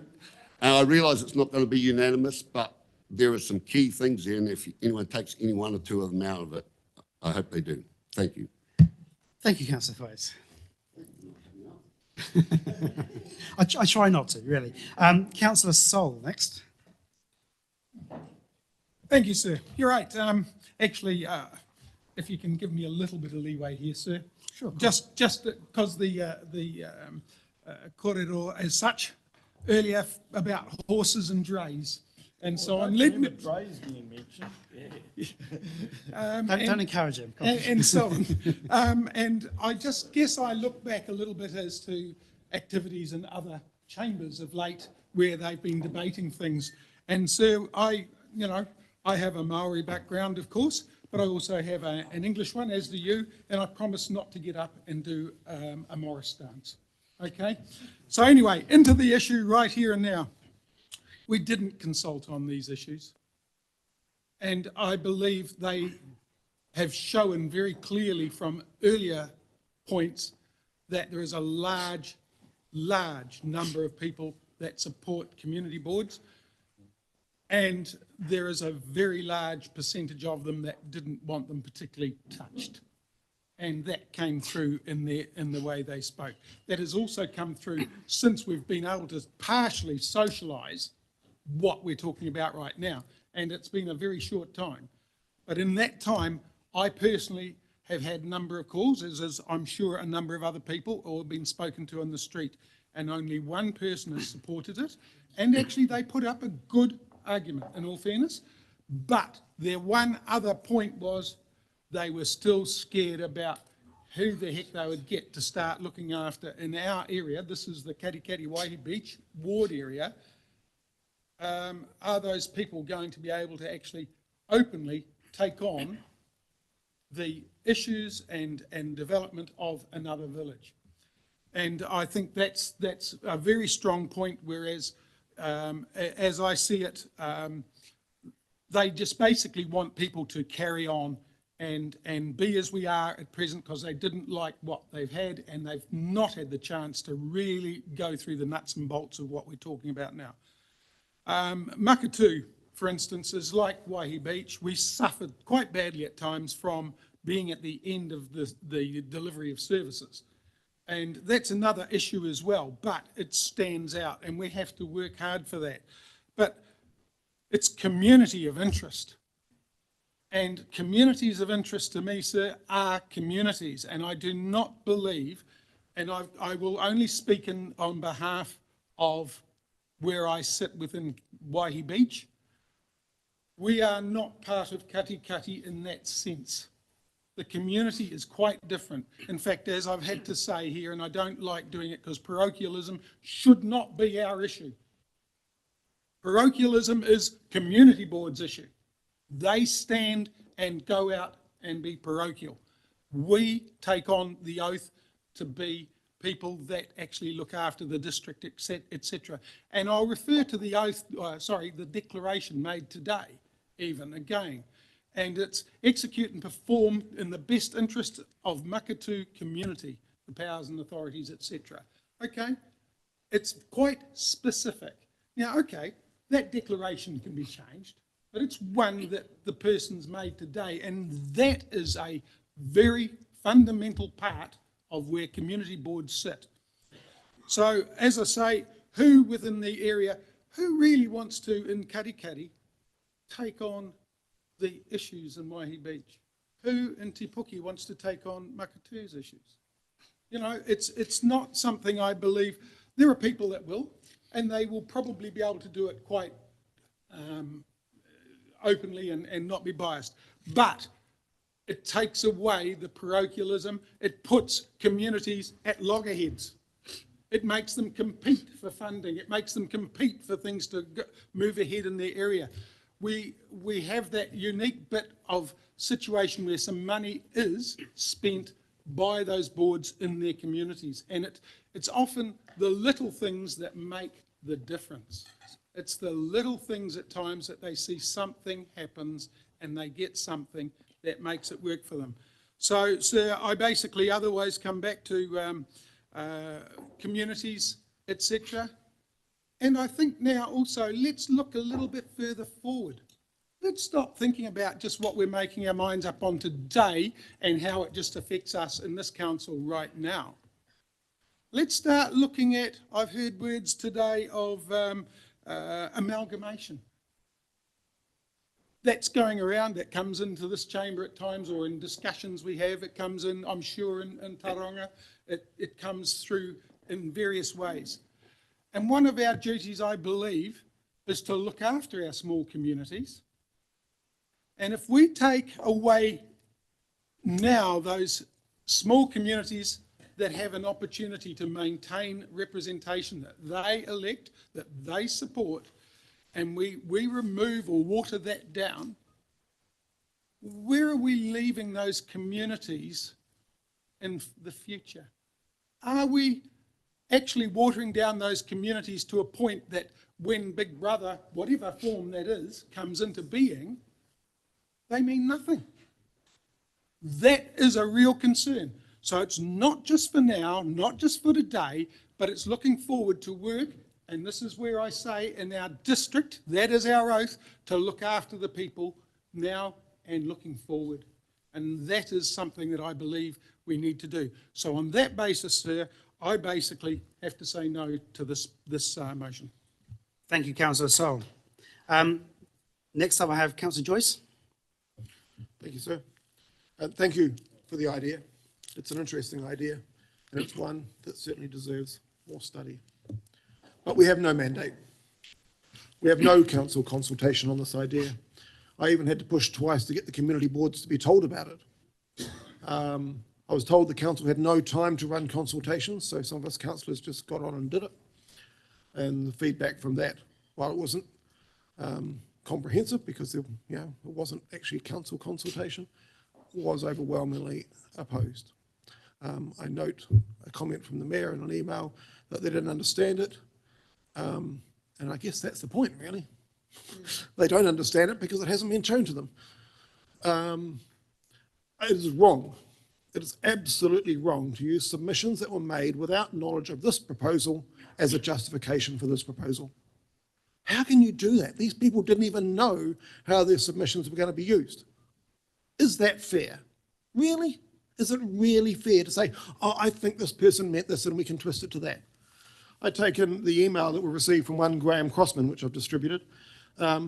We now find fundamental changes outside the scope of the formal consultation process being considered in council meetings as a part and parcel of the original proposals. To do so is inherently unfair. I agree with him. And I gather he's had quite a lot of experience in government processes. There are no communities of interest in this proposal. What do the people, the rural residents of Welcome Bay, around the edges, over there, have in common with the people of Amakoroa? How is that one community? It's not. This fails the community of interest test. This is a top-down proposal that meets the needs of council, although I think you might find it might even not even do that. You're having another level of government of quite large groups of people, you're going to end up with a competing body of interest. I don't think staff will welcome having even more strong opinions from the community board level as these become effectively little councils. You know, Makatu has made its view extremely clear. It does not want to lose its local voice. Waihi Beach and Karikari are separate communities. As I said, Amakoroa and Welcome Bay Rural have almost nothing in common. Yeah, no family links, no business links, no school links. All the things we talk about as being part of a community do not exist in the Kaimai ward. We're told this is comprehensive. Oh, I should move, before I move on, just to Councillor Thwaites' point, this is not about council services. Community boards don't run the 10-year plan. I suggest we all go look at Section 52 of the Local Government Act, which the role of the community board is to represent and act as an advocate for the interests of its community, have an overview of council services within its community, which we conveniently forget a lot of the time, and to talk to local groups and prepare an annual submission. So talking about the 10-year plan is pretty irrelevant because that's the council's job. We don't seem to have a clear idea of what community boards are for and what council's for. So I think if we're going to go forward with the proposal, we better have a better understanding of that. It's not comprehensive. Matakana and Rangiwai Islands are not included, so let's not pretend this covers the whole district. On the Maori ward, we've made a point of making sure that votes are about equal in power as an important democratic principle. With this proposal, we throw it out the window. So, you know, in the west, Karikari is way bigger than Waihi Beach, but apparently it's okay to ignore that. In the west, where the initial proposal was 2 for Te Puke, 2 for Makatu and 2 for the rest, we've now thrown that out the window and gone the other way. So that Te Puke gets 3, the rural area gets 2, and Makatu gets 1. There is no consistency in those two proposals across the two ends of the district. There really isn't. And I would welcome anybody who could show me how consistent that is in terms of voter fairness. It's also inconsistent with what our own staff are doing out in the community, right? We've just set up a website and we've told everybody that we have 12 communities, right? 12 communities. Look, we've got 12 communities across our rohi, but suddenly now we're down to 3. So it depends on what we want to argue, what we actually say. Have we got 12 communities as our council staff have put together and as we're talking to the public with, or have we got 3? So we're inconsistent. I take on board Sue's point for Pangaroa about the rates. You know, I love the line that this is not a rates discussion. We all know it has rates impacts. We've talked about it being in Makatu. We are effectively going to people and saying, we're going to add another rate to your rates bill without talking to you about it. I'm sorry, I don't agree with that. Fundamentally, you know, if you're going to come up with a proposal that puts a new rate on people, you should talk to them first. The argument about delegations has come up. There's nothing to stop this council delegating more on the current structure or delegating, well, I don't think we can delegate really much less, but that has nothing to do with this proposal, and the fact that it's comprehensive, because it's not, has nothing to do with that either. We're basing it on ward boundaries. We've already taken a decision today to move the ward boundaries. So ward boundaries will move each time, and now we're saying, well, which community you're in depends on which ward boundary you're in. I mean, that's just crazy. Ward boundaries aren't there to build communities off. We should go where the communities are and not pretend we can force it into what suits us. We've also been told that this is legal. I would gently point out that smoking prostitution and gambling are all legal.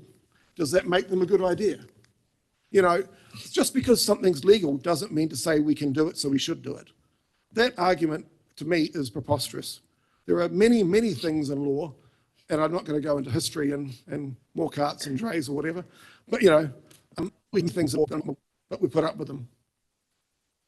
This council is perceived by the community, by some at least, as arrogant.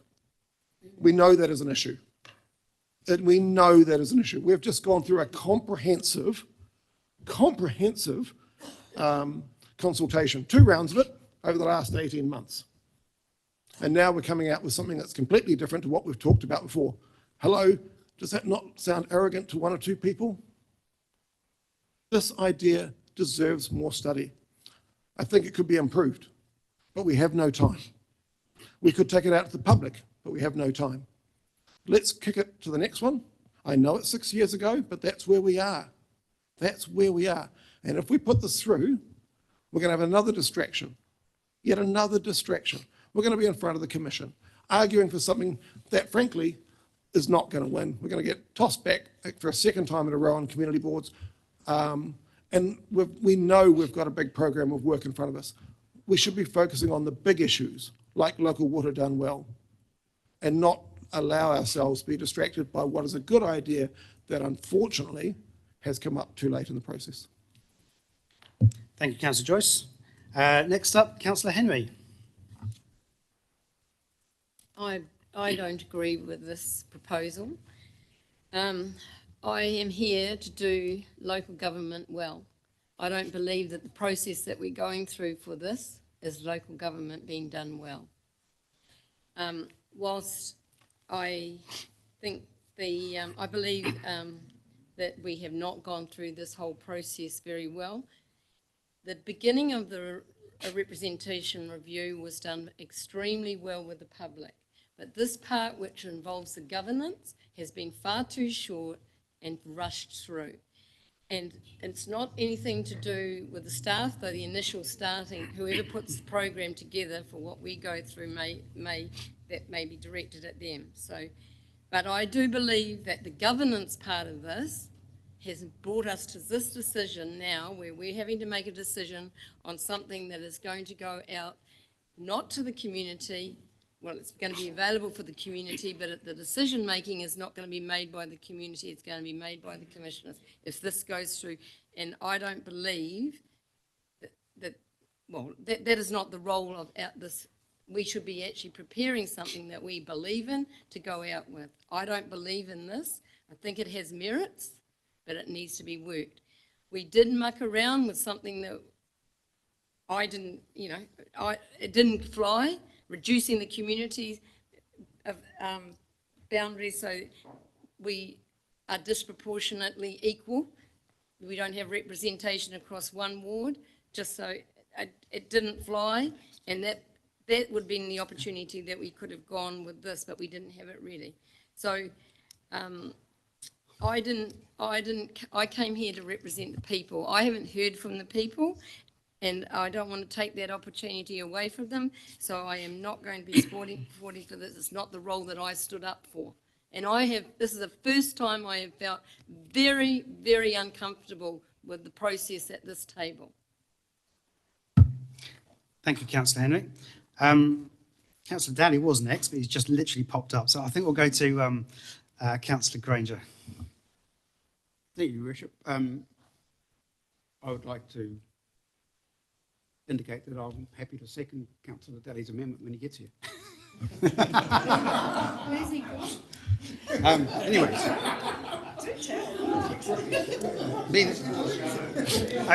Okay, calm down. So, Councillor Granger, if you'd like to speak to the motion we have in front of us, and then we can see what happens after when Grant gets back. It's interesting that a number of the people who are obviously going to vote against this say it's a good proposal. And I remind them of something that was said earlier in the meeting, that don't let the perfect be the enemy of the good. I pushed for the initial proposal to reduce community boards areas on the basis of gaining consistency across our community board representation, because what we have at the moment and what is the only alternative if 5C does not go through is to go back to what we've got at the moment, then it doesn't represent our district well. And so that is one of the reasons that I pushed for the reduction to the urban boundaries so that all the areas were the same on the same basis, and then that got modified because Waihi Beach didn't get it, and then Makatu got expanded, so it got more inconsistent. So this proposal 5C does give us that consistency that everybody is represented by a community board, and it addresses the 24,000 odd people that currently fall outside community board boundaries. And I think therefore it is a good idea. It was mentioned that we talked about this at Wakamarama Community Inc., and the reason that they said no was that it was going to cost them $200 a household to have their own little community board for that little group. Had I been able to sell them on the idea of $20 to $30 or whatever it might be for these bigger community groups to get that representation they require, I'm sure their answer would have been different, but that wasn't available at the time. But now we have got that available, and I think it's a good idea. And again, for those who are fighting in their corner, the declaration that we all signed has been mentioned twice already, and I'm going to just say it again, that we are to faithfully and impartially and according to the best of our skill and judgment execute and perform to the best interests of the Western Bay Council, not the best interests of our little particular area. And the best interests of the Western Bay Council is for everybody to have a crack at being represented by a community board, and so therefore I will be supporting 5C. Thank you, Councillor Granger. I would highlight that the oath we took has been misquoted a number of times already this morning, so thank you for providing that one. But I've got last speaker, apart from myself, is Councillor Daly, and noting what he said earlier, are you wishing to move an amendment or just speak to the motion? I'd like to speak to the motion, but yes, I was wondering how we might accommodate that discussion. I think you better just move an amendment if that's what you want to do. Once we've finished this, or do it now? Do it now. Okay. Okay, yes, I would like to amend the option 5C proposal to increase the number of councillors delegated to the Kaimai and Karikari and Makatu Te Puke community boards from 2 to 3. And I don't know if it's possible, but potentially the Waihi community board, because there potentially would be a possibility the Māori ward councillor could sit on that community board. However, if that's too hard, then just the first part. Okay, I think we've got to be careful about trying to do this on the hoof a wee bit, and just need to be a bit clear what you're amending, or what amendments you want. So you want, the moment we have the Kaimai Community Board having 6 members plus 2 councillors, and the same for Te Puke Makatu, and we have, and actually it's the same for Katikati Waihi Beach as well, and you want to move for 3 councillors for Kaimai and Te Puke Makatu. Yep, as a minimum, yep. Okay. So, do we have a seconder for that, Councillor Granger? Do you want to speak to your motion? Or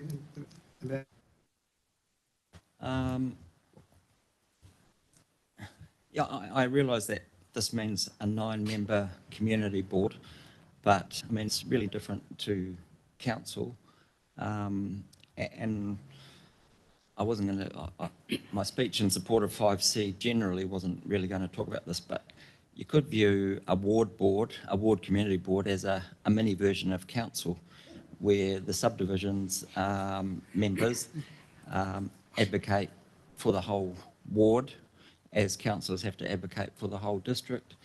And based on the experience of the last 2 trienniums, where we had war committees with made up of the mayor plus 4 councillors,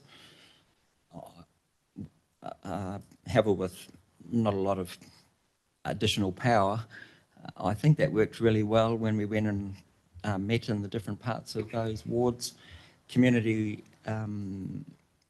ward forums in the last term were a bit different, but I think we all attended the forums, and I think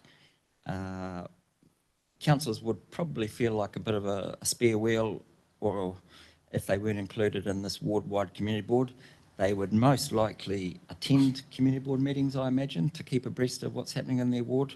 So if you're going to be in attendance but not able to contribute, it just seems a little bit strange to me, and I would rather have all councillors attendant on a community board, and then that's an additional level of representation that you know, you could argue would be present if everyone was there voting for the whole ward board. Thank you, Councillor Daly. Any other speakers for this amendment? Councillor Murray-Benj.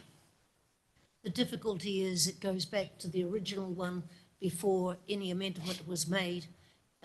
We've not consulted on it, and here we are fiddling around with it and trying to make it work, and with no opportunity to really do the recent research, but more importantly, to discuss it with the community and make sure that they're happy with it before we even come to the table.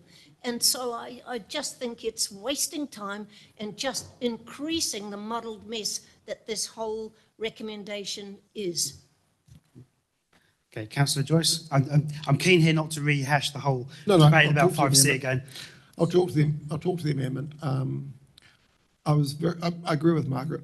You know, this is sort of typical of this whole process, where we're on the last day of the last meeting before we go to bed with this proposal, and we're still making changes. It does show the weirdness of the process. More to the point is Councillor Daly's point that these ward-wide boards could end up being mini councils. Is that what staff need? Competing levels of local government? You know, is that really what, if they're going to be mini councils, as Councillor Daly referred, is that really what we need? 2 levels of governance? I mean, I question the whole thing, but I question also what Councillor Daly says in terms of that, because I don't think we need, you know, 4 levels of four different councils representing this area.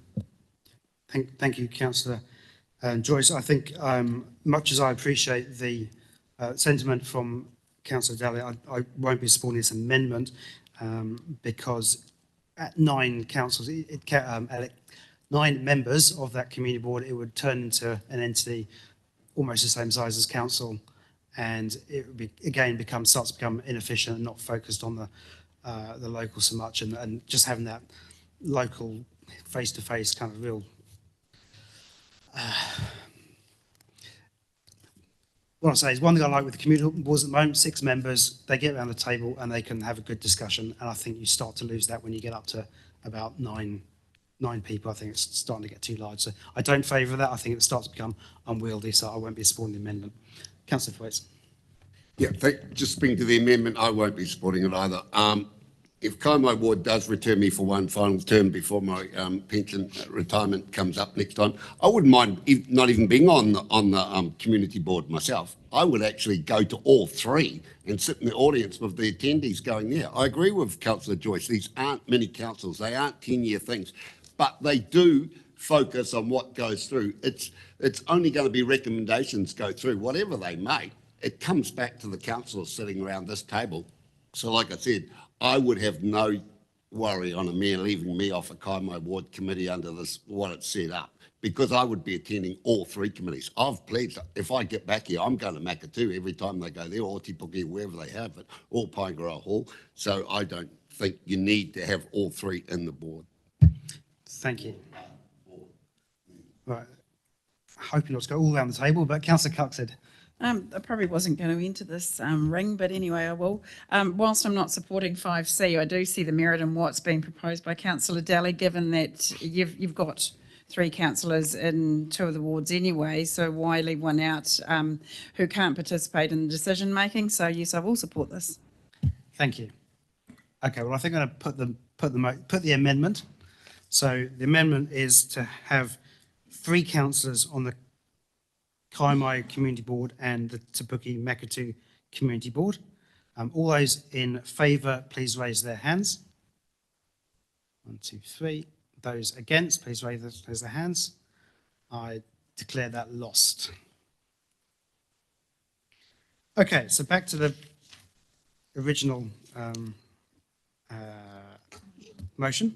I'll say my piece on that and then offer it to Councillor Wickers for a right to reply if he so wishes. Would you like to do that? So do you want to speak to the whole 5C? Okay, please do. Go. Sorry, I'm not sure if I'll take as long as some of the others, but could possibly.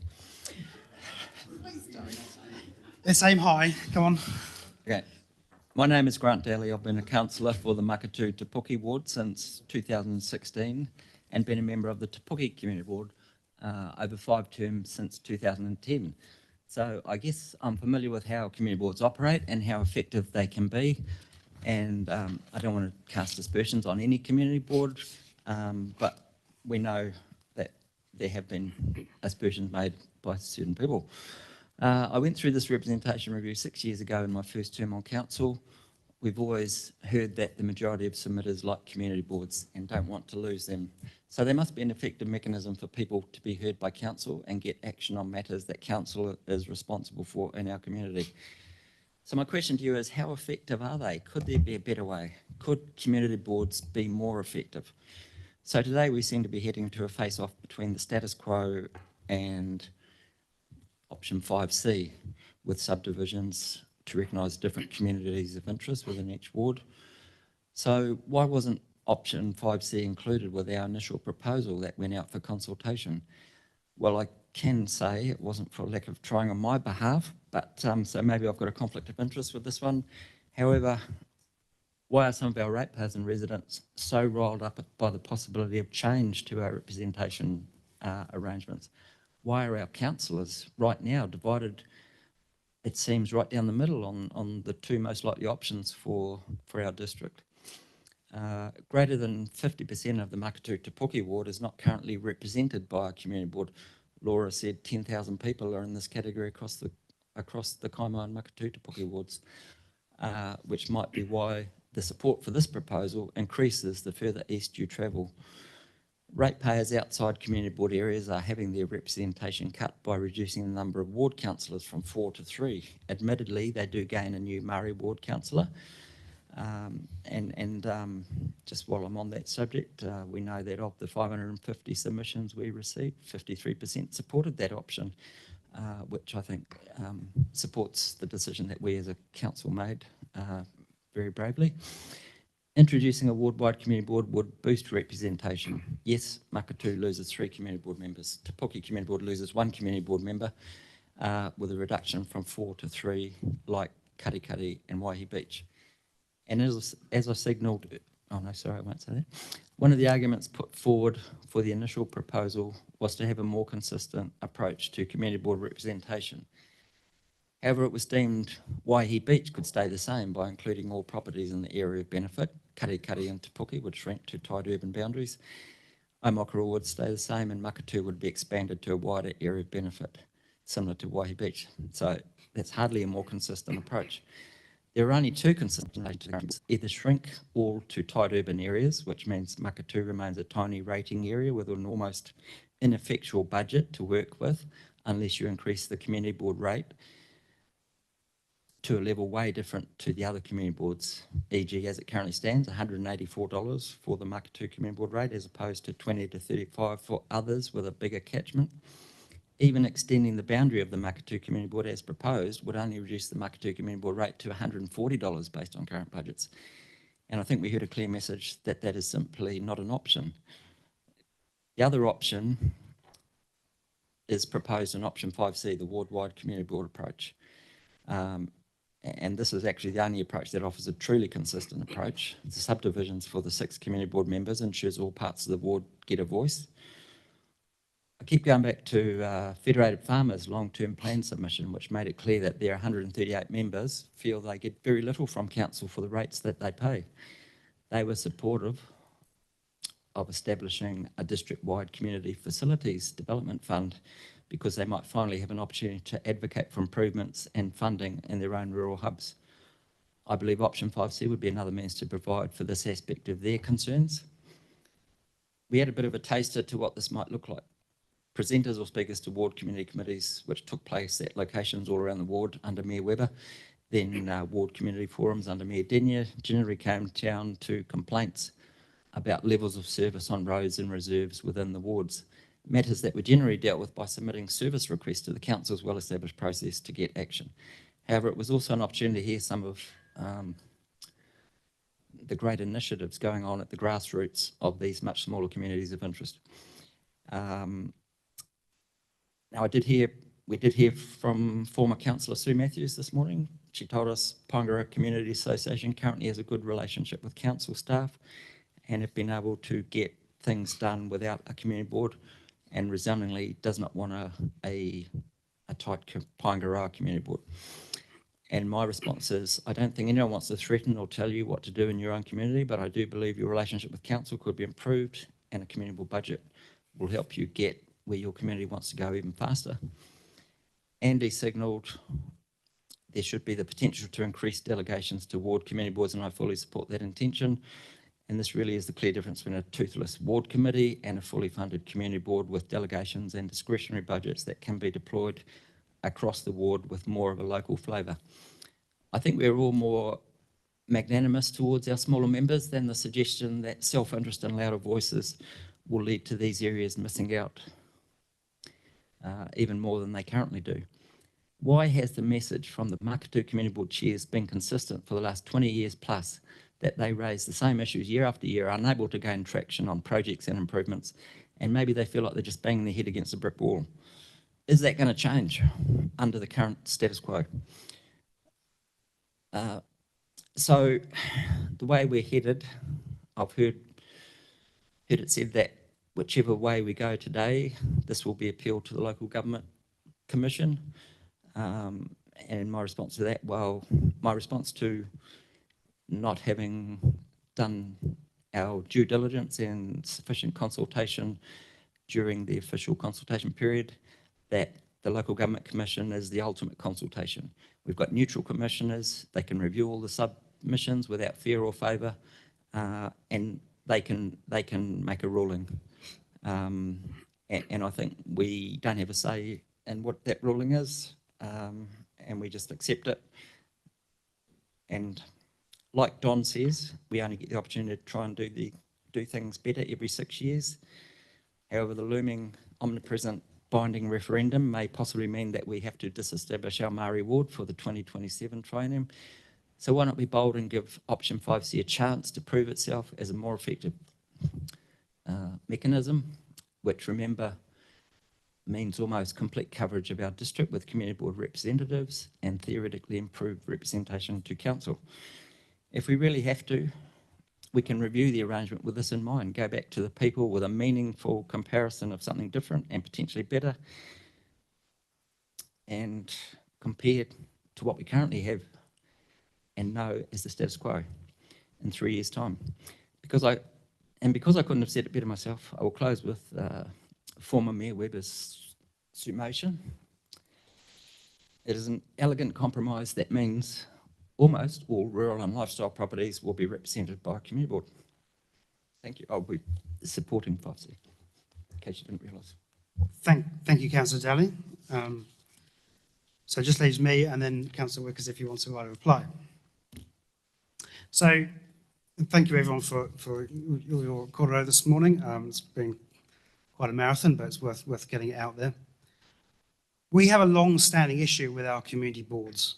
The disparity in population, geographic size, urban-rural mix, and coverage across the district leads to significant issues of equity and patchy coverage, patchy representation. It hinders greater delegation, and it requires stopgap measures like the ward forums in the last triennium and community forums in this triennium, which have been genuine attempts to fill the gaps, but they are imperfect. I think we all recognise that. Supporting 5 community boards and 3 forums is inefficient and a huge administrative cost for the modest functions that they carry out. And I acknowledge that this representation review process has been somewhat fraught and caught up in the changing direction from and timeframes imposed by central government. But we now have a proposed option whose core was founded in the submissions that we received from the public that solves the issues of the past. It creates an even spread of community boards that cover the whole district, that's kind of accepted, and the critical subdivision, now I can't stress this enough because this is the bit that people don't seem to have understood, the subdivision aspect ensures that localism is maintained with representation from each community. It lays the foundation for greater delegations for community boards, for really strengthening our community boards. This is a positive for community boards and for local representation. It lays also a foundation for retiring our community forums and making sure everyone is adequately represented at the local level by local people with local knowledge. So I'm in favour of this. I suspect it's going to put us in a difficult position, but that's where we are.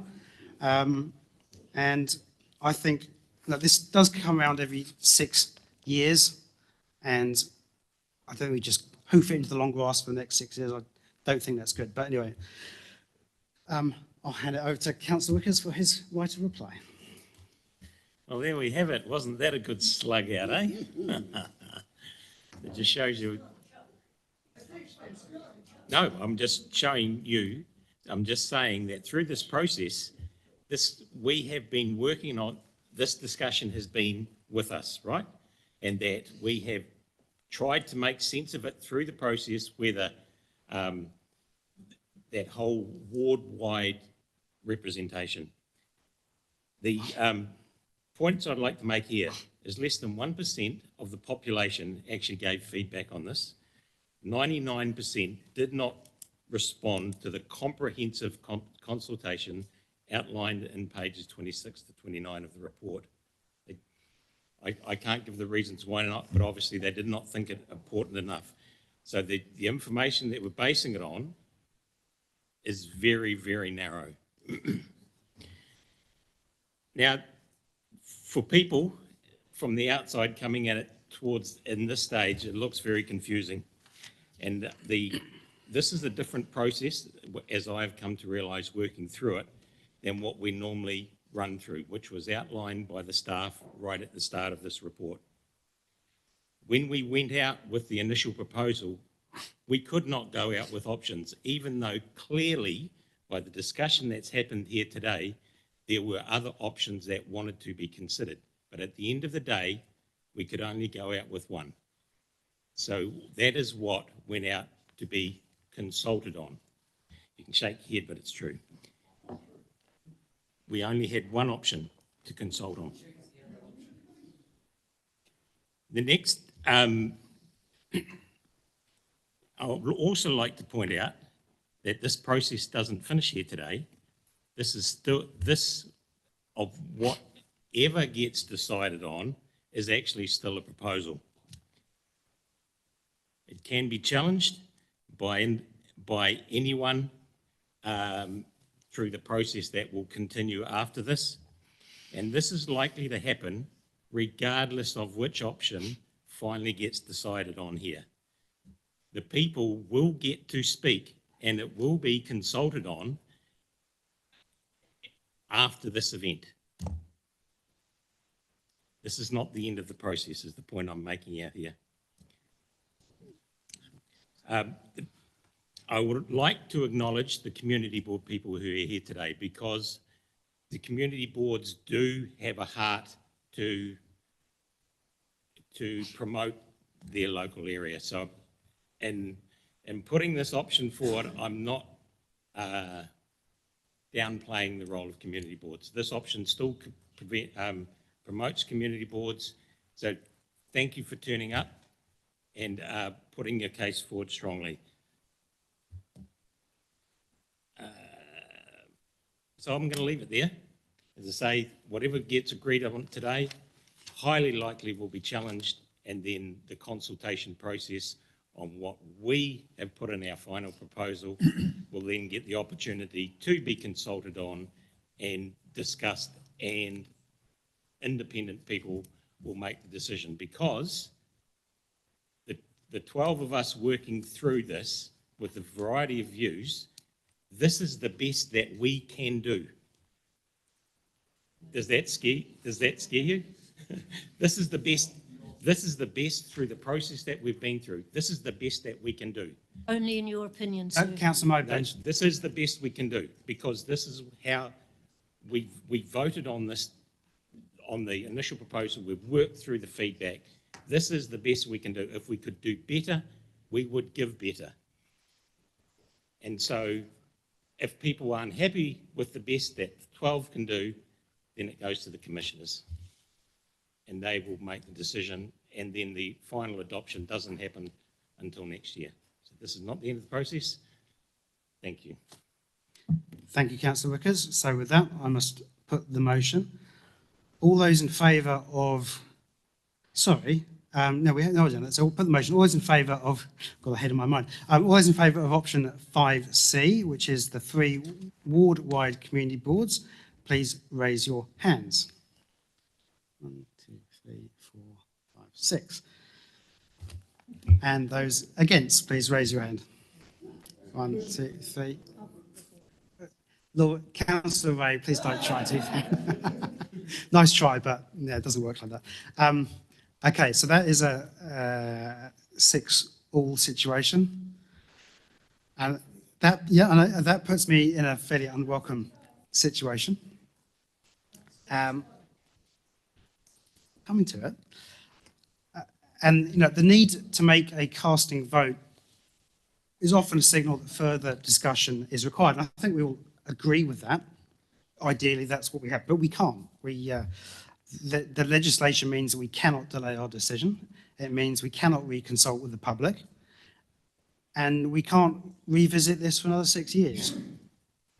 I'm also conscious, as Councillor Wickers has said, that our final proposal for the review is quite likely to be referred to the Local Government Commission for hearings and a final determination in any case. And it is for those reasons that I will use my casting vote for option C. Thank you. So that's carried. You have to declare it carried, yeah. Yeah, we got that. We got it, Margaret. Yep, we got it. Yes. Okay, I hope the last 2 recommendations can be done a bit quicker, and that is direct the Chief Executive to notify submitters and issue a public notice to the appeal and objection period, etc., and to prepare decision documents. So do I have a mover and second for those, please? Councillor Thwaites, Deputy Mayor Scrimgeour, all those in favour, please say aye. Against? Carried.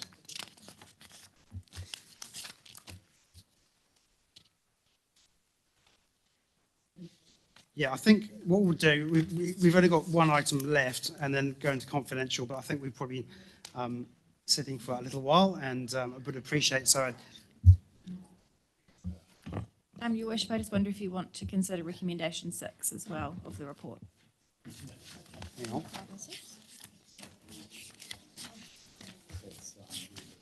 That's 5 and 6 we did together. Yeah. Okay. So no, I think we'll just adjourn for 10 minutes, just to have a little bio break, and then come back and finish things off. Okay? Thank you.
Okay, we'll make a start again, everyone. We're on page 111, and we're looking at the Jubilee Park approval to enter into a new lease with Te Puke Art Society Incorporated under the Reserves Act 1977. So I'll invite Peter Watson to come and introduce this. Oh, sir, I was going to move approval.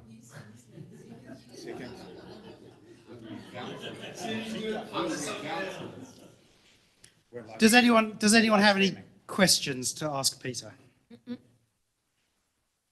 No? Okay. Councillor Henry. I couldn't see where the building was going to go on the park. Did it have a place? It's already there. Oh, it's not proposed to go somewhere or not thought it was going to? It's one of the things with the buildings existing on the park and has been for quite a while. I think if you look into, if you enlargen your screen, you'll see on the road where it says Commerce Lane, you'll see a grey square roof. That's the building there. Oh, right. Yep. What was that? It used to be the jail. Very useful today. Yeah. Okay, Thank you. let's move things on. So I'm looking for a mover and seconder for recommendations 1, 2, and 3, and I'm assuming we're going to be granting the lease. So I did move it, Sue. go on then. Councillor Murray Bench moved, Deputy Mayor Scrimgeour seconded. Is there any debate? Yes, sir, I think this is a thoroughly good proposal, and the arts in our district are really spot on, and the more we can encourage people to participate, the better it is. This has got long-term advantages, and it'll exist long-term as well. Thank you. Okay, well, I think I'll put the motion. All those in favour, please say aye. Against? Carried. Thank you, Peter. So with no information for receipt, I'll move on to the public excluded section and call for a mover and seconder